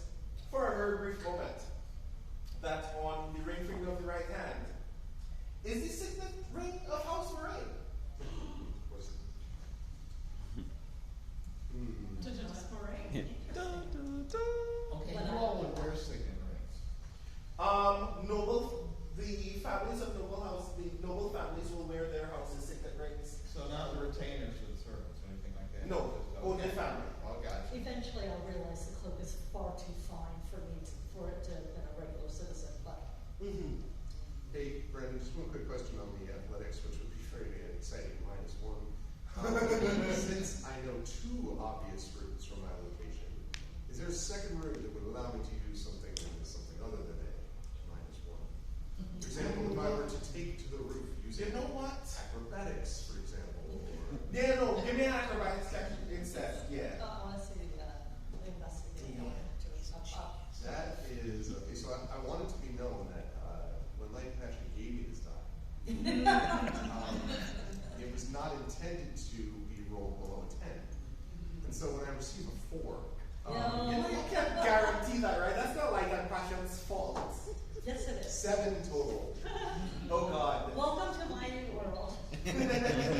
Or you also rolled? No, I'm just running along the street. I rolled an 11. Okay, cool. This figure is still obviously in the lead of you all. Because you take this other path, Petro, you are technically running in parallel with this figure, but that's when they say it's catching up. So if you want to give me another acrobatics roll at disadvantage, and let's see what happens. Me? Yes. While they're chasing, not knowing where they're going, I am moseying my way on down to House Gray. Oh That is a 9. Good God, these dice are evil. They're dark tonight, aren't they? Yeah, this is cruel. I will wait to solve that problem. You tell me what happens first. You are still running in parallel. You get the impression that this figure has noticed you and is trying to pick up speed, but hasn't picked up speed yet. So that's still roughly 15 feet ahead of Oren and Rosa. I'm still running on the street, but I'm running, looking up to see where he is and trying to parallel his path, basically. Because otherwise, I don't know whether they're going. Is there is he within like say 40 feet ish of me, or is he still farther up than that? Are we talking like 80, 90, 100 feet? The width of the space between you both is about 40 feet yet. But they're still like 15 feet ahead of at least Rosa. So, which means that Rosa, if you just also wanted to call ahead, that is something that you can also do, but I would make you roll for it. But I will try and pull ahead. you trying to pull ahead or trying to call ahead? you said call. Call ahead. Why would I want to call ahead? If you want to get the figure's attention, if you want to ask them to stop. Again, If you don't have a way to back. you are helpful to these people. Maybe if you offered your help, that is something that they would. You're right. I am helping. I will, in my merchant's voice, that is recognizable, say, just. Oh. I'm very, very erudite, but Jennifer is currently not very erudite. In the mind's eye, you are being very urgent. I would call ahead to basically persuade this person that I'm here to help them. Or that. Yeah. Give me a persuasion check. That at least hopefully go back. 12. 12 is good enough? Oh, thank God. For a second there, I thought it was another one. I mean, it's good enough for them to stop. What happens next is going to be weird. The figure stops. You see the figure turn. The cloak is still falling against this figure's head in a way that you cannot really make out any details. Right. But you get the impression that the way that they have stopped and turned is for them to glare back behind you, but you can't see their face yet. And that's when you see the hilt of a blade. Oh, from the person. From them. They haven't drawn it, but you're seeing it past the Okay, cloak. so short sword, rapier, what is it? Rapier. Okay, I happen to also have a rapier, so. Do I have any sense, as I'm sort of like, since I can now see them, of their face, what they're doing, do they seem like they might be making any move towards the hilt? Is their stance in a kind of, ready to draw? They don't seem immediately hostile. Okay. Upset. Well, you can't see the glare. You can't see the glare Yeah, because they're it's- glaring away from you. You can't see the turn because they're turning away from you. That shows But- that they can't see me either, so. I glare back at you, see? I'm not reaching for a weapon, I'm literally just running up, going, you know. Yeah, but they stand there, they do nothing, which means that if you wanted to walk up the adjacent street to approach them, then there's nothing that you can do. You are still like well enough behind that you can now get up to them, that they are following behind. Okay. As you were making your way further to the noble district, that you noticed that the figure has stopped if you wanted to join them. And where are you when all of this is happening? I think like she sees everybody run out of the room, and I think she can't bring herself to be on their heels without a moment by Tiffany's side. You know, commending her soul, or whichever religions my character follows, and you know, quietly saying, "I will learn who did this to you," and then she will follow the rest of the gang. So I'm back a ways, and I can arrive whenever it's dramatically appropriate. So how far away is House Moraine from where I am? House Moraine is essentially on the other edge on the outer edge of the noble district. It would Okay. take you quite a walk from here to get to that point. Now, does the figure notice that I'm not chasing after them? No, the figure doesn't notice you as a result. Okay, doesn't notice. Does not, yeah. Okay, so, if I wanted to kind of like circle around and sneak attack, if need be. Yeah, that's a thing that you could do. Okay, so I'm looking as if I'm healing off from the rest of the group. Okay, cool. So you said I could approach? Yeah, you or Rosa or Petro are now in a position to patiently approach this figure. I will tell the figure to pull the hood back and let us see his face, or her face, whichever. You hear a feminine voice say, "My face is not my business. My face is not your business." It's the business of the law, and I represent the law. The figure lets out a small sigh and then drops the hood of their cloak to reveal what all of you would know, in fact, is the face of Abella Moraine, Tiffany's youngest sister. Like age 18 or 19. Okay. How? Would I have ever actually met her? No. Okay. What were you doing peeking in the window of the treasury room? Give me a persuasion check. Can I assist him? Because I am there and give him. What do you do to assist? What is the what is the narrative thing that you are doing? My to assist? narrative thing is I am stepping up with him and I've got my hands kind of palms open as if almost supplicant to, we're here to help. Hopefully Okay. I can stand. I would like to give you that roll an advantage as a result. What, I have advantage? Yeah, on the persuasion check. That's good, because my first roll sucked. And that was even worse. Wow, these dice are being evil tonight. That's one even worse. So what did you get? Let's see, natural 5, I don't have any advantage, any proficiency with persuasion or anything? You still get to keep the 7 you rolled. Yeah, that's right, it doesn't really help though. 7, charisma is -1. Wow. Wow. Wow. We are really, like, we're in the steps here. I've been doing well with my rolls until now. So, because I'm back a few steps, so I'm going to use an element of what is known as sound shifting prowess. It's a specific thing in the acronym. Yes. It's called an interdeception.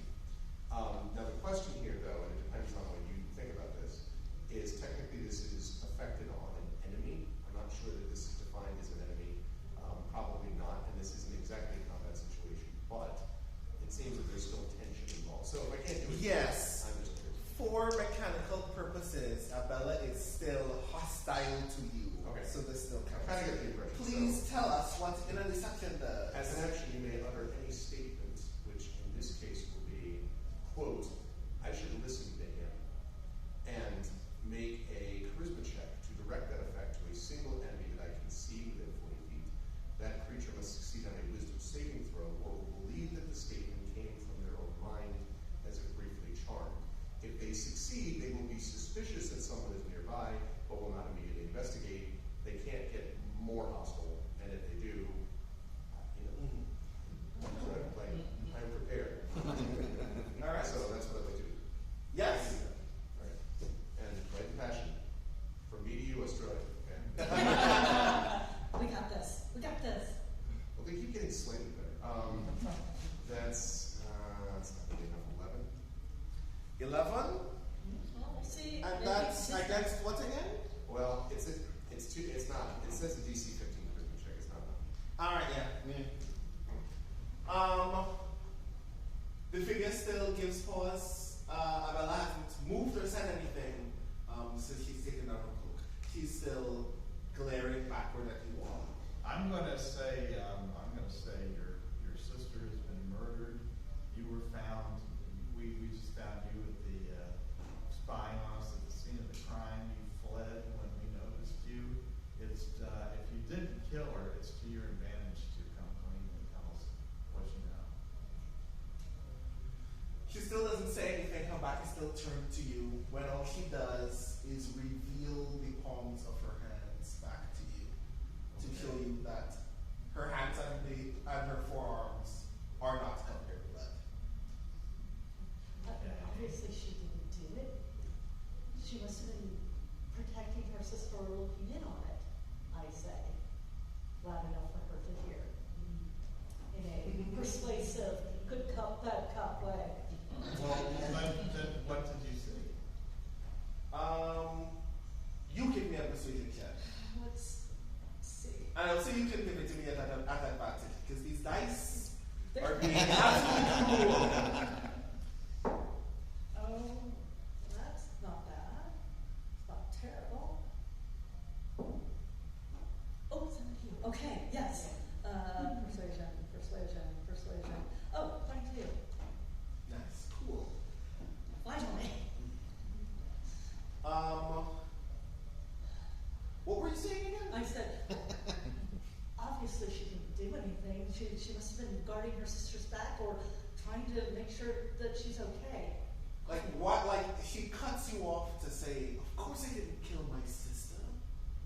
She's all I have, and now you know who's taken her from me, and you're holding me back from doing what is necessary." What were you doing there in the first place? I thought something was amiss. I couldn't tell what. I had this sneaking suspicion that something terrible was to happen. For nights now, it has been as if she was keeping secrets from the city itself. I obviously could tell that something was amiss in her attitude. And the one time I tried to figure out what strange business she's been up to, I get here just in time to see her lying in her own blood. So you didn't see the killer? No, but I have no reason not to trust what the information that you all have already gained, and I would trust almost as much as anybody else in this district. Is he the one you're accusing? I'm not accusing him. The evidence is. Yes. So, Tannis has sound shifting tools.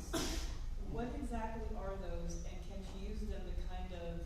Is it possible to detect like a heartbeat or anything else that might be going on in Abella to show whether she's being truthful or not? I'm going to say there's a thing that you can do right now that would benefit from this. I'm going to ask you to give me a perception roll with advantage. Okay, perception. Wisdom. So after wisdom bonus. 0. Okay, that was a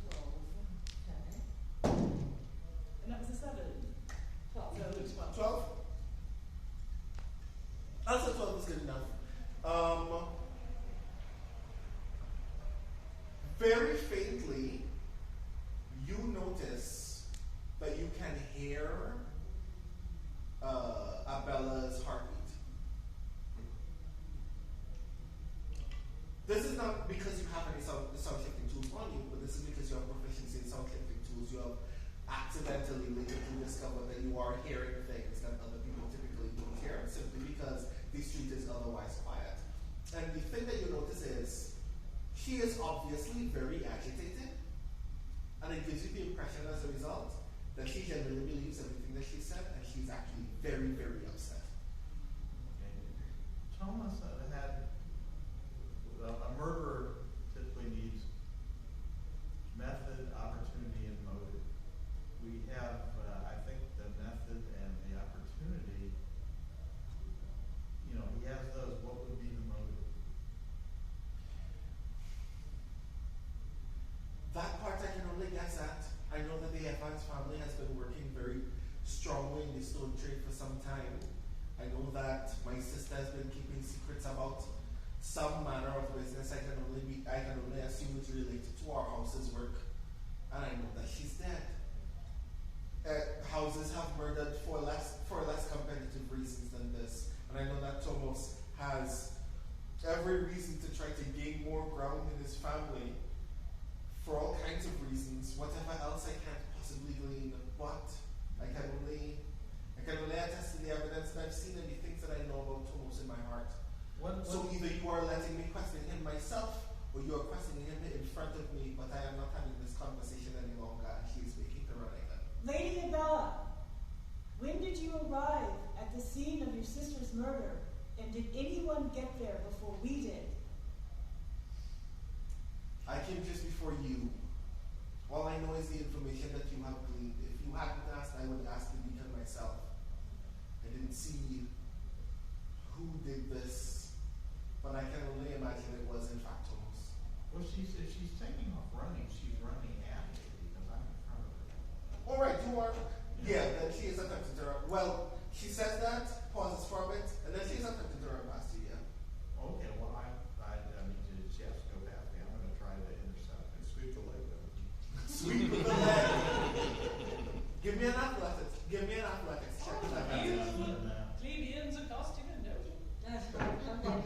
Oh, that's better. It's pretty cool better anyway. That is, athletics is based on strength, right? So Yeah. 13. It's an advantage, roll it. Well, doesn't apply to us. Oh, that's really good. That's 18, 19. Cool. Abella is much smaller than you. She does attempt she attempts far too slowly for it to be advantageous to try to duck under your arm, but you do manage to get her in your grasp. You are presently grappling her. Okay. We're not done talking to you yet. What do you know about blue stone or blue zinc? There's a material that she's been looking into. I can't remember the name of it, Cersite or something. She said that there's a vein near the edge of the River Glacial that some other houses were working to invest their energy in. I don't know the details of what it does or why it's valuable. All that only that she's been investigating it and not sharing any information about it with me or with my parents. I had to find that detail out on my own, and I still don't even know a great deal about where people have been mining it.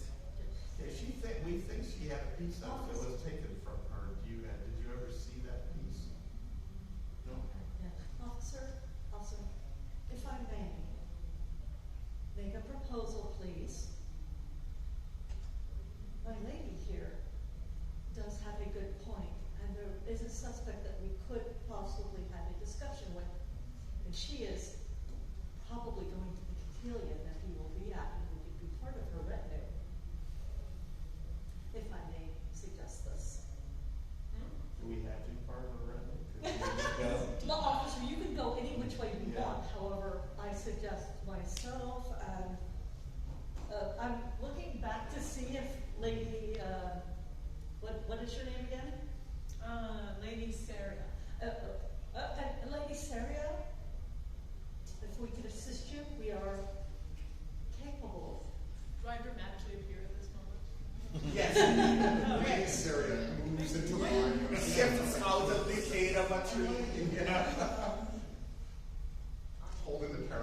settings Okay. from me here. And there are others, and I sort of gesture to her, that have other skills. Perhaps, may I suggest this? You have every right to avenge your sister. You will be assistants doing this. I have a question as what my character might know about the way that society works in this place. Does this sister have motive? This does not have any apparent motive to you at all. Okay, it's not like, oh, now I get all of the money for the family, something like that? She is too young at the present moment to be given any responsibility by the family, even if she would be sole heir. What would immediately happen is that her parents would move back to the house and try to dominate, reclaim purpose of the work. Okay. And as a result, she would just like have to wait until her 25th or 26th birthday. Until she has Because, you know, in an Agatha Christie novel, they would. Yeah. And if I may suggest, we also have an acolyte who will bring justice. They just sort of silently turn. Like, running off against someone who did something so possibly so foul may not be your best choice. Let's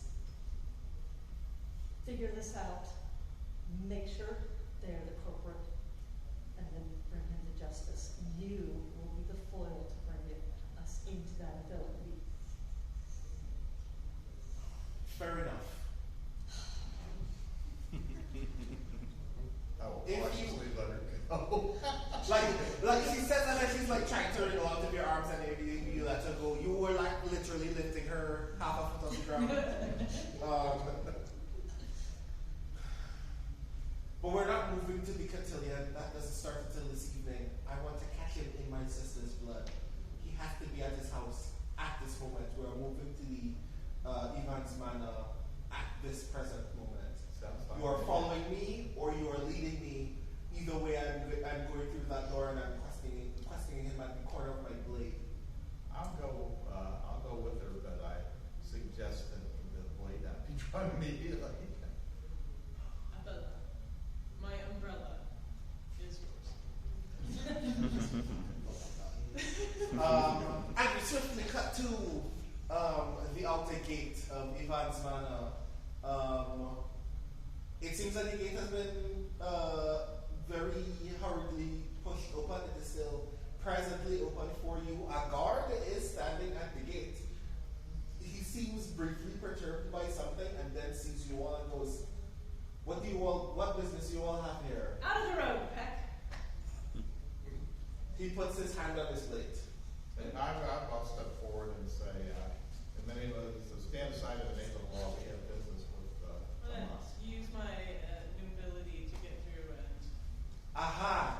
That definitely trumps this thing. So you're spending a noble credit? Yes. Please read aloud what noble credits do. You may use a noble credit to instantly take 20 on a charisma check, or automatically succeed on a charisma saving throw, or to gain access to locations or resources, or one's status, lineage, and upbringing would be a means of access. You regain all noble credits after a long rest. So this guard looks at you very, confusedly for a moment. It's like, Lady Saria, if you have business with Lord Evans, I'm sure you can enter, but perhaps now is not the best of times for you to. You are walking past him this entire time. Now is the time He has really become very timid at the idea of threatening a noble. So you just take advantage of that and walk in, and everybody just kind of Thank you. Bye-bye. Are there any servants around when we walk inside? You walk past two housemates at the door. One is visibly cleaning a table, and the other is leaving with what seems to be a tray with some dishes on it. It seems like both of them weren't really paying attention until you stepped past them through the door. They're also briefly confused, but don't stop you because they are not in our rank to do so. They don't seem nervous when we come in, or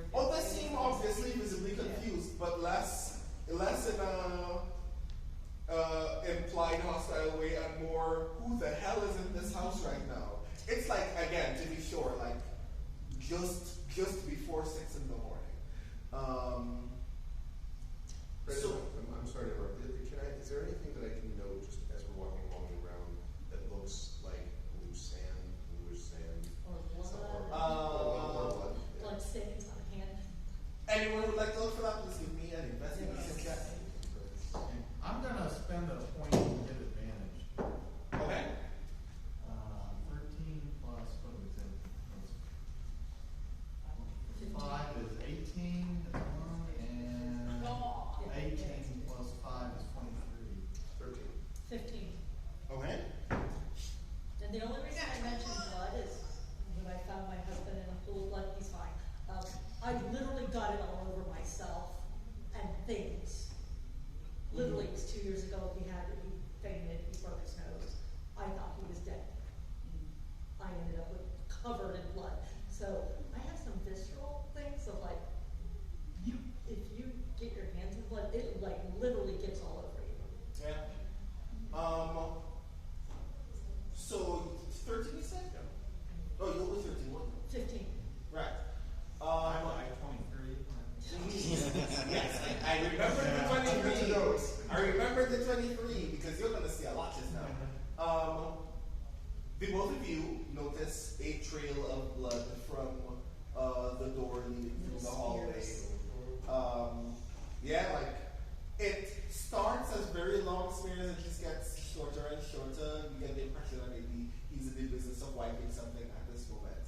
That is when you notice that there is a large hand, there is a thumbprint on the edge of a door frame that obviously leads to the rest of a bloody handprint on the other side. That shows that he has turned left into a room on the leftward side of the hallway. Just this culture doesn't have fingerprint. No.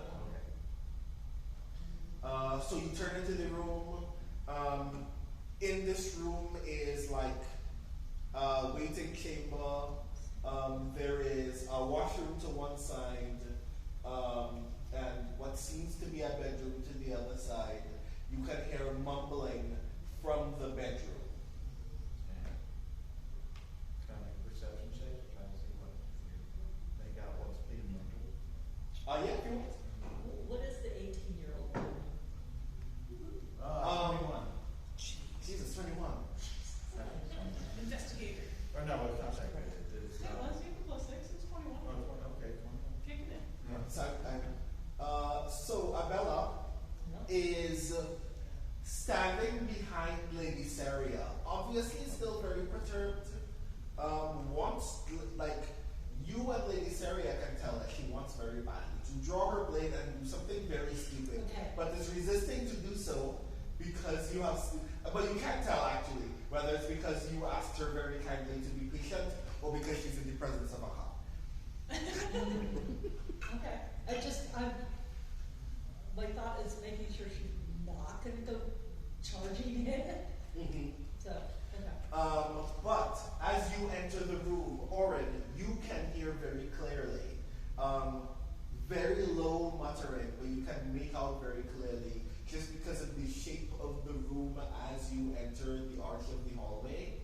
You can hear a masculine voice mutter, "That wretch shouldn't have gotten in the way of my business," and you can hear the rustling of what sounds like fine fabric. All right. Is there like a closed door that we can go through? Yeah, the bedroom door is closed. If you want to get through it, you are picking that lock while somebody is obviously witnessing you doing so, or kicking it down. Just to kick the door down. I think that every law requires a door kicking. Yeah. That's federal law, I think. So who's gonna do that? Who's got actual strength? Who's got actual strength? It will not be me. I mean, who's the one with jurisdiction to kick down the door? You have a little strength. You could lock. If you want to pick the lock with the acknowledgement that there is obviously somebody here outside of the door hearing you screaming at the lock. But that's something that you can do. Do you want to pick the door? Does anybody actually have the strength to knock it down? I don't know how much strength does it take. Can we just reach out and see if it's unlocked? I mean, you can. I do that. It is unlocked. As he comes up, oh! You see before you Thomas Evans. This is a 20-year-old that looks like a 50-year-old. Imagine if Joffrey was balding. Oh, God. His hands and his right forearm are covered in blood. There is like long splotches of blood along his maroon coat. You can see small strips of maroon have been like torn or scraped off the frills of his coat. He is wiping blood off of his right hand with a maroon and gold accented handkerchief, because everything in this room is so expensive that wiping blood is a bad idea, but he has nothing to wipe the blood off with, so he does it anyway. So I say, listening for his heart, almost sarcastically, Sir, how did you come to hurt yourself? yeah. And I did say it pulled back so that everybody can see it. I want you to give me that perception check with advantage, but I think it's going to happen immediately after you learn the thing anyway. okay, 19. Aha! Advantage, right? Yeah, we can roll it. Do I really want to? You know, Well, you got 19. Sorry, yeah. 19. That's a large left ventricle. Yeah. You say those words. What was briefly a mildly agitated heartbeat immediately starts racing. The moment you hear it pick up, he has drawn for a short sword and turned to the door. You said that there were like threads coming off of his coat. His coat was kind of ripped. Did we see any sign of any maroon threads back at the temple at all? Oren would have been the one to notice there were scraps of maroon thread in the investment prayer candelabra at the treasury. So Oren is the only person who knows that. Do we see the block of blue stones in there anymore? Not in this room, no. Not in this room, okay. All right, I'm going to, I would like everybody to roll for advantage, please. Roll for initiative, please. Oh my god, I'm so tired.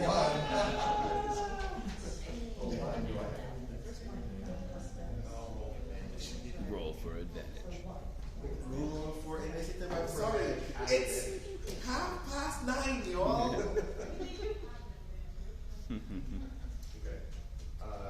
8. Oh God. Yeah. In fact, no. Let's start from the beginning. Does anyone have an initiative roll that is lower than 5? What did you roll? 1. Good God. You're thinking about the maroon threads.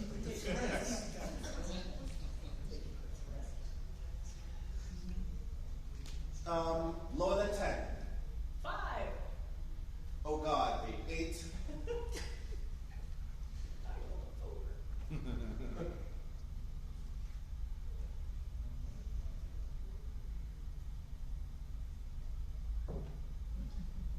Lower than 15? 12. Okay.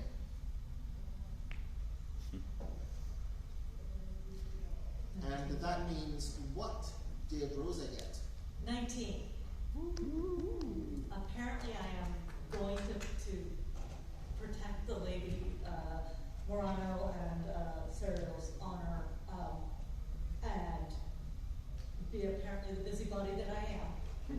Be good at my sword. I see. Tanisha, remind me what your roll was? 12. 12? Cool. So here's the funny part. I left my die at the house. Can I borrow something? Are you sure you want to borrow one of ours?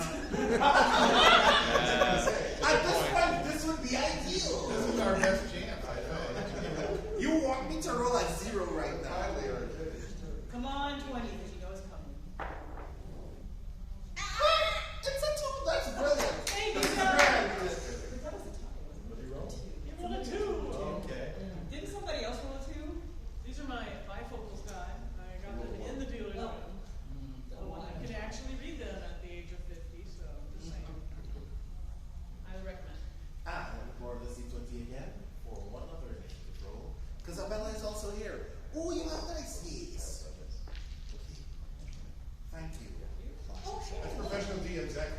Always Yay! prepared.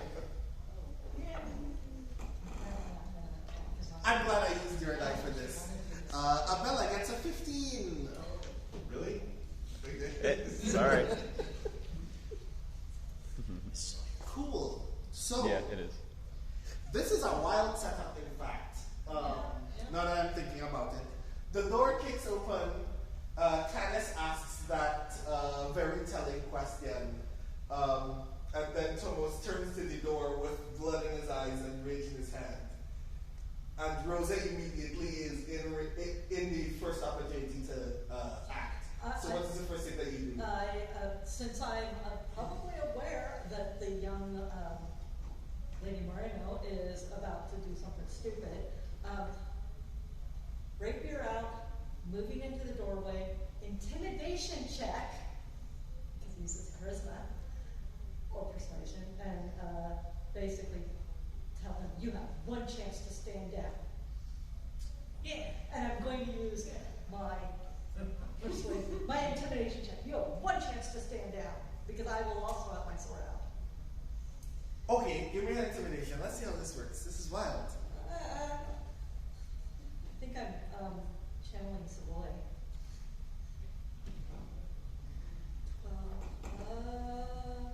17.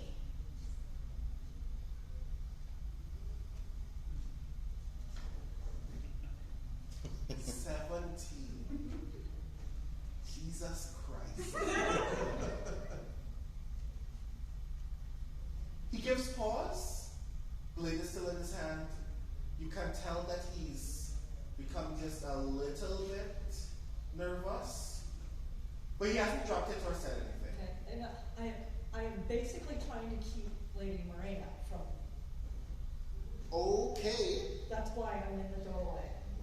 I mean, Abella acts now, so we'll see how successful that went.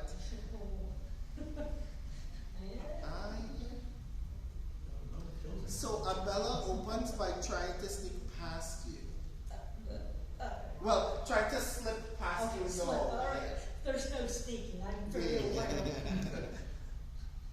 of capricious nobles, because I'm trying to be on their good side.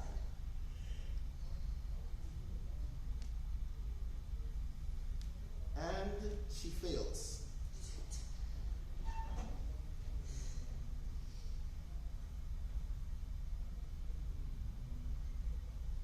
She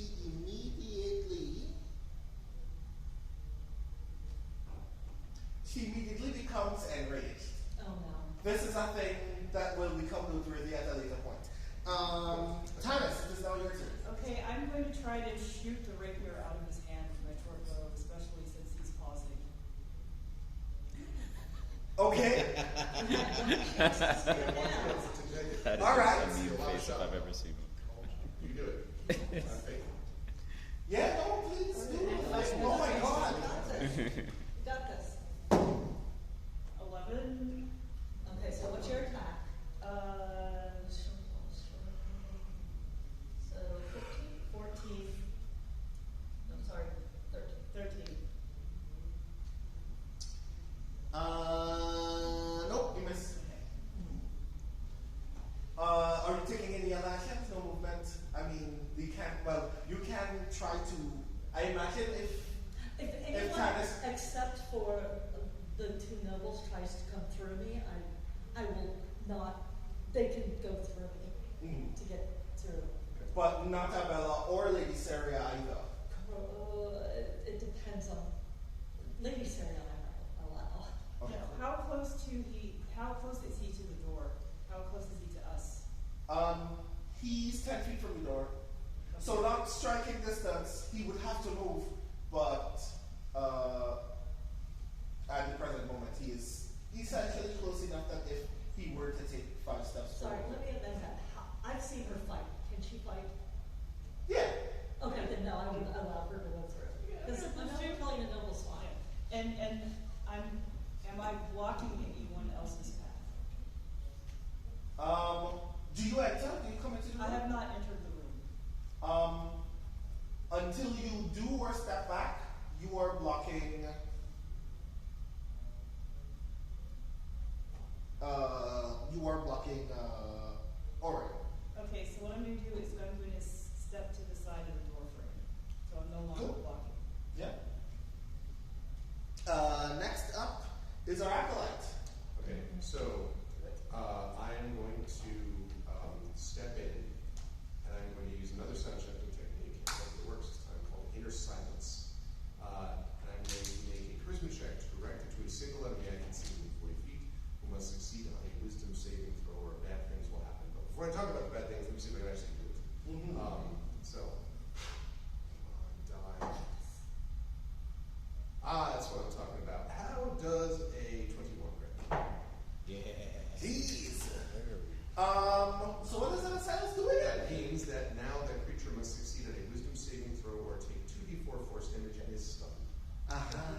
Same as Rachel. What does it look like when you do this? Because I'm When I curious. when I come in with the cloak around me, my hand literally just shifts up and does this. I'll donate that stat. Give me that first damage. Okay.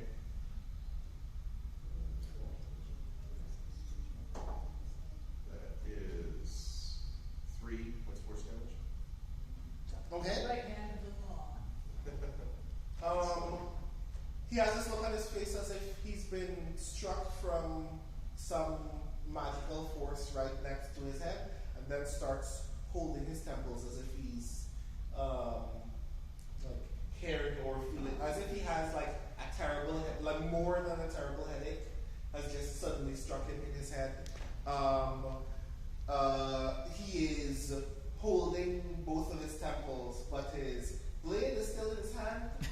So he is like he's like this, blade still out towards you, which is weird and dumb, but he is in a lot of pain at this present moment all of a sudden. So I'm not just making this an action, but I do lower my fist below the level of my cloak, and I say, stand down.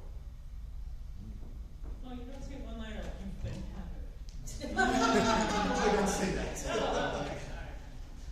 Give me intimidation with advantage. Okay.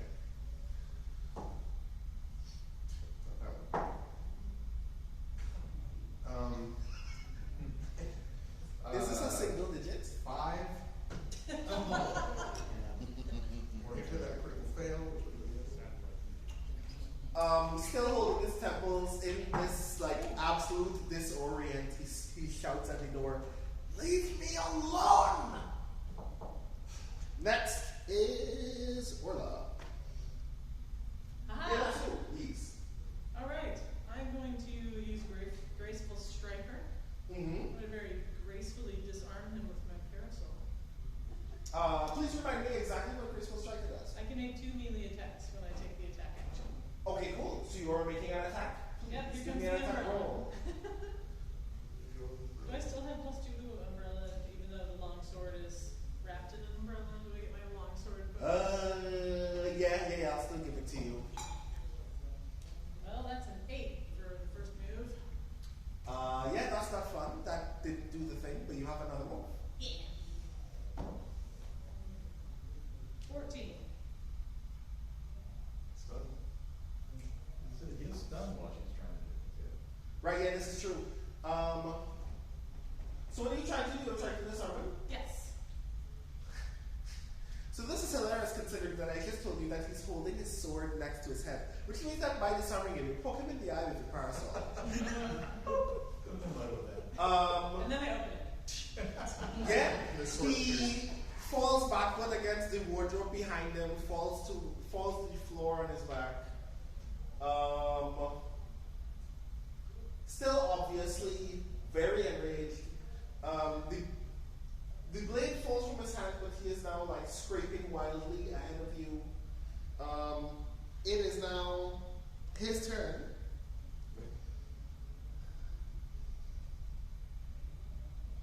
He's prone, which means that he gets up and is still in a lot of pain. Attempts to attack barehanded. Come at me.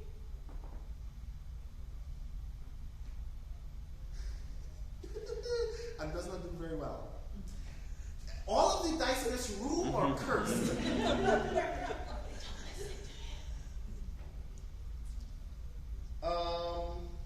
Next is Ori. Alright, I'm going to tell him to surrender and hit him with my mace. Hopefully. Oh my god, yes. Advantage. Oh, okay. Yeah, 18 plus 119. What's the damage that it makes? Well, it's 440. Yeah, wait, that's the force definition. 1d6 plus 1. Plus 1 for my strength, I assume. So that would be plus 2. Mm-hmm. Oh, oops. 3 is 5. Right. Yeah.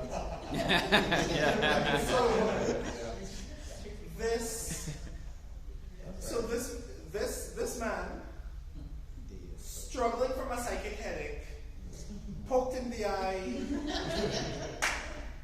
lying, scraping viciously up from the ground, is bumped on the head with a mace, knocks his head back against the wardrobe door behind him, and becomes unconscious. Okay. Okay. While he's unconscious, I'm going to shake his sword. Yeah, his sword is on the floor. You can just say it whenever you wish. He's covered in blood. And you've got, like, you hit him on the head with a mace. And it's like, servants come in and just like, yeah, we're just doing a little bit of police business here. Like, yes, this is wild as hell.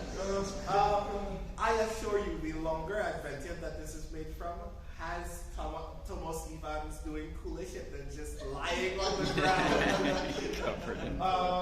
So yeah, you have the sword. If anybody actually wants to physically apprehend you, can do so, or you have shackles. Can you check and see if anything is on him? So you shackle him. Are you just you doing that investigation, or does anyone else want to lie? I'm actually focused on the 18-year-old who said who was enraged. yeah, she lives in Rachel. So, Perhaps please. like, because I should not allow her to attack an unconscious man. Okay, I want to be mechanically sure. Your concern is that if Abella Moraine was to attempt to do any harm to Thomas Evans, you would attempt to prevent that from happening. Okay. I need to be mechanically sure. Okay, the law of this realm. If she kills Thomas, saying it for the murder of her sister, how much trouble is she going to get into? Without evidence, quite a bit. With hard evidence. Without evidence, she'd be in quite a bit of trouble. If she were to just plead her case in precepts, then it wouldn't be an issue. But the only people who have any evidence are the family law. I'm trying to. Well, I mean, if I arrest the guy, he's probably going to be tried and hung or something. He has to be alive to get that far. Yeah. Both of those things are concerns. I will go back to if she tries to. Actually, you know what? Never mind. We have another noble in here. I am a merchant. I will. Okay. I will. This was mechanically noteworthy because it would determine whether we were still in initiative. I am also trying to curry favor with the nobles, and if one is enraged, I actually don't want him to be stabbed. Yeah, exactly. Yes. Does his family own stone trade? His family is attempting to get into the stone trade, yes. Okay, so he could potentially benefit from having killed. Well, yeah, heavily. Yeah. You don't know a great deal about the stone conversation that was previously being had, but it stands to reason that if, just based on what you know about how noble families operate, based on engagements with your own parents, that if Thomas were to discover a vein of some mineral that would put him in great value, it would not only make him stand out in his family, despite not being of particular value to the work that the Evans family does, but it would obviously make him a lot of money. And he's an ass. And he's an ass. Okay, well. So there's also the obvious fact that whatever this other material was, whoever is in control of a source of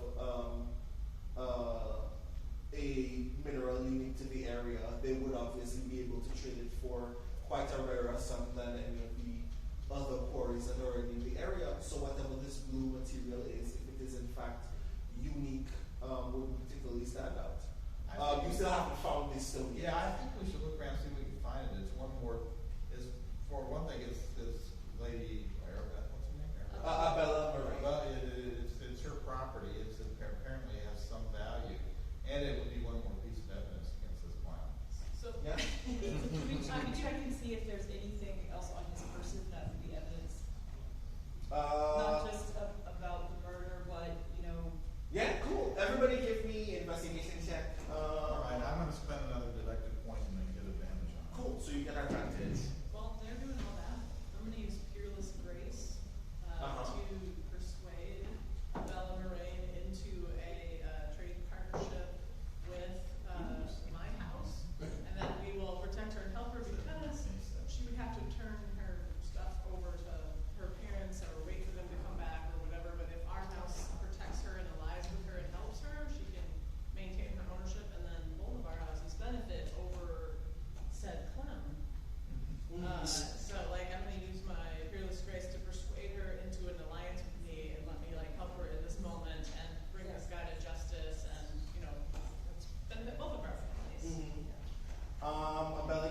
very stern look.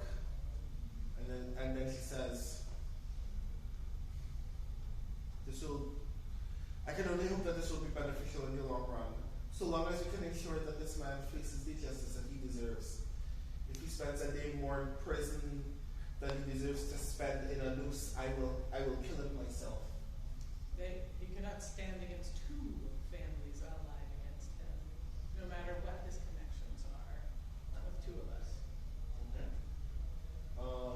She extends her right hand for a handshake. It is typical in Corel that the way hands are shaken is that the ring finger has to rest against where your artery would be on your forearm. So you take a forearm handshake with the ring finger striking the inner forearm. So that's how we both of you shake hands. That's 16. 16. 17. 17. We also. 22. 20. 13. Okay, cool. I guess I'm just admiring the furniture. In fairness, our investigator is killing the investigation. Yeah. Oren. The menus too. Also killing. Oren, you glance the bedroom going, if you rush into this room, you obviously either put it down here before it was wiping his hands, or you put it down elsewhere. Yeah. And then it strikes you to follow the trail of blood back to the door. Right. You are the one to notice that everyone else missed that behind a vase to the left of the doorway, he just put a large cerulean stone block resting against the wall. You have never seen this stone material in your life. This is of a mineral that is so rare that you have never witnessed it. You know nothing about its source or its history. It is like powder blue to the point that even though you know it is stone, it looks so like incredibly blue that you get the impression that if you were to touch it with your hands, it would crumble into dust. Okay. Well, from my con perspective, the important thing is that we had it. Yes, it is in fact here. It is in fact also covered in blood. So with Peerless Grace, I double my proficiency bonus. My persuasion proficiency bonus is 8. I rolled a 17. That's 31. Yeah, Jesus. So Abella genuinely trusts that you have her best goodwill at your heart and is willing, at least in the present moment, to ally very strongly with you in the business of at least ensuring first and foremost that Thomas Evans is finally punished. It is just when Oren notices the brick at the door, Oren, you hear like very vigorous shouting of something that you cannot make out from the guard outside. Okay. You hear the clash of metal braces against something, and then the door that was closed behind you, presumably by one of the housemates, swings open again, and 2 guards from the guard of districts rush to the door, draw their short swords, and you are the only person in the door firm, so they look at you and go, Crow's Eye? That's correct. You're on official business. Stand down. They put their blades back. What was happening here? Murder most foul. I'm not from us, though. We know how this looks. The nobles making trade deals. Petro emerges from a hallway. One of the guards looks down at the trail of blood, draws the sword again. The merchant's like, I'm sorry. I'm also sorry. I'm really sorry. But eventually you all relay the exact situation that you were presently in. One of you, I presume Petro, drags Thomas's unconscious body from the bedroom. And the guard of districts assists you in taking him to a Crow's Eye detention center for immediate processing. You are given the opportunity to relate to your supervisors the details of the case that you had already discussed. Which I do.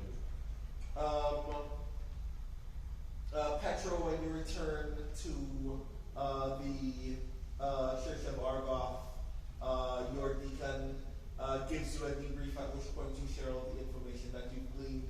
Of particular note to them is whatever this new mineral is, which they will have to pursue some further study upon.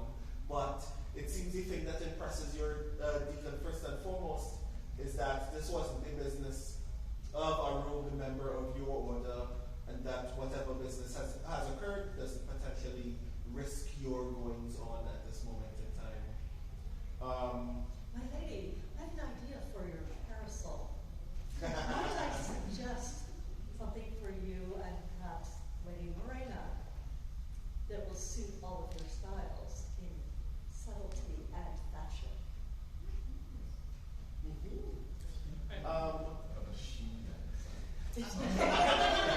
Oh my God! This ancient Venetian machine gun. Tanis, when you return to your typical station where you share and receive your notes. Happy little corner in the sewer. The same young lady who gave you your mission comes to you and asks any details that you have to share as you relay the information that you gleaned from the case. At which point, it occurs to you that they asked you to retrieve something, and it is now presently supposed to be in Crow's Eye custody. At which point, the young lady says, "It is safe where it is for now. I'm sure when we need it, we'll know how to get it." And as usual, has already disappeared back into the sewer before you can even hear that sentence finish. So what's been going on in Oma's mind is we're standing there, there's the guy, the blood, someone else's house. Oh yeah, right before Mom left, she said, "You have rule of the household and its other affairs so long as you do not bring the Sierra name into disrepute." Uh-oh. I probably interpreted again. Hey, do you want to make an alliance between our two houses? Look what I did. So your mother was still traveling, right, obviously, to learn of any business that has been taking place while she was gone. And you write a very vivid letter about having forged an alliance with House Moraine after uncovering a dastardly deed, and even leaving detail about how House Evans may have even dropped in status as a result of your intervention. And she writes you back a letter that is actually very upset for 3 of the 4 pages of this letter. Like, very confused why you got into other noble business, why you attempted to besmirch another noble house's name, why you were willing to literally get an armed conflict without the guidance of your parents. But in that last letter is willing to, in that last page is at least willing to admit that with the very little knowledge that you had, you did in fact attempt to pursue the house's interests to the best of your ability, and as a result have forged an alliance with one of the larger stone trade houses in Corel.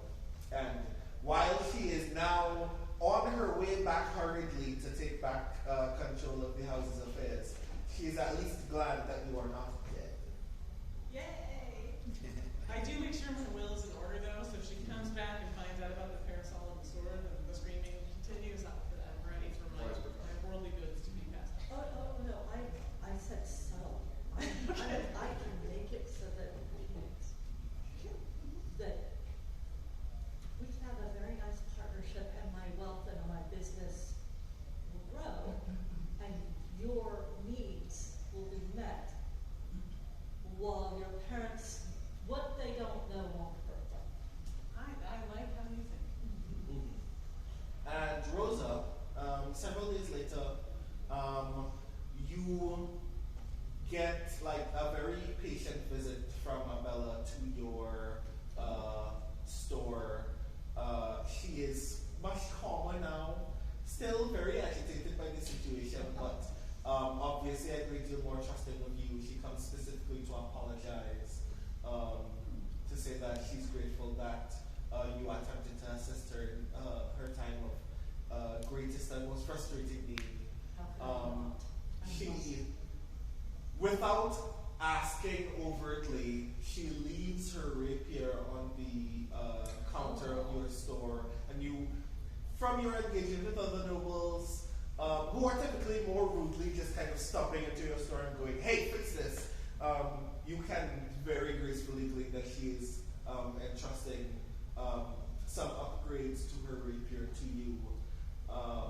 And as she steps out, she says, if you are ever interested in leaning into the quarry trades, I'd like to talk to someone in the merchant district more about this stone that I found. I don't have a lot of details, but I'm looking through my sister's notes as we speak. Apparently she left a great deal of information specifically for me. So at some point we need to talk about this material she called Cersite. I will make a note of it and I will see what my family can do to assist. After it's family business. Oh, it is a family business. Mm-hmm. Yes, absolutely. Please indulge me in giving me a week or so to figure something out. Mm-hmm. It's not my normal trait, but I am very amenable to branching out into new things. Yeah. And as she steps back out into the street of the Grayshade district and walks away, she draws her cloak over her head, steps back out into the afternoon as it is slowly turning into evening, and that's where we're going to end this session. Yeah.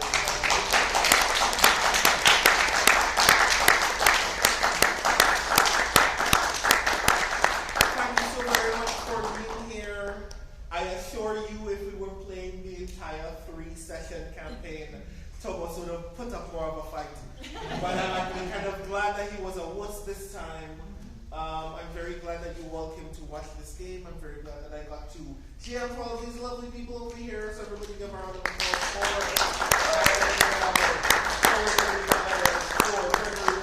for Jennifer Rozek and for Toya Kristen Finley. I have been your GM, Brandon O'Brien.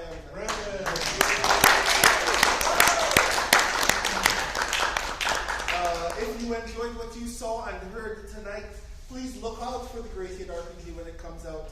Hopefully later this year. It should be very, very soon, in fact. Look out for us probably playing more of this at some point in the future. But until then, I hope that you have a wonderful evening. I hope that you've been enjoying Gen Con so far. I hope that you enjoy the rest of this weekend. Thank you so very much. Thank you, everybody. Thank you.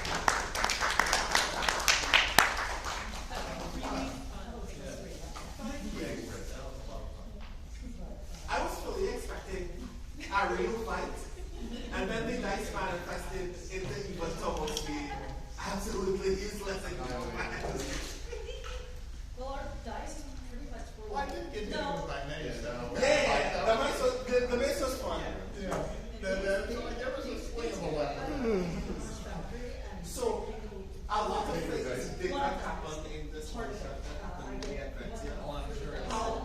How things were typically supposed to flow is you do some brief investigation in the world that has other characters leading you to the ball that was supposed to take place. I love the cloak. At the Good ball, stuff, man. a very large conflict takes place that reveals some interesting stuff about the nature of Cersite, but also about some old church business in the city of Corel. And that comes Twitch to chat. the way that Thank you all for watching. Assuming it's still going. It's still going. All right. Thank you all for watching. Sorry about the volume. I'll see you Tuesday. And thanks to everyone who made it possible for this to happen, including Brandon. And I love you all. Be good to each other. I'll see you folks soon. while an assassin of the old church is That.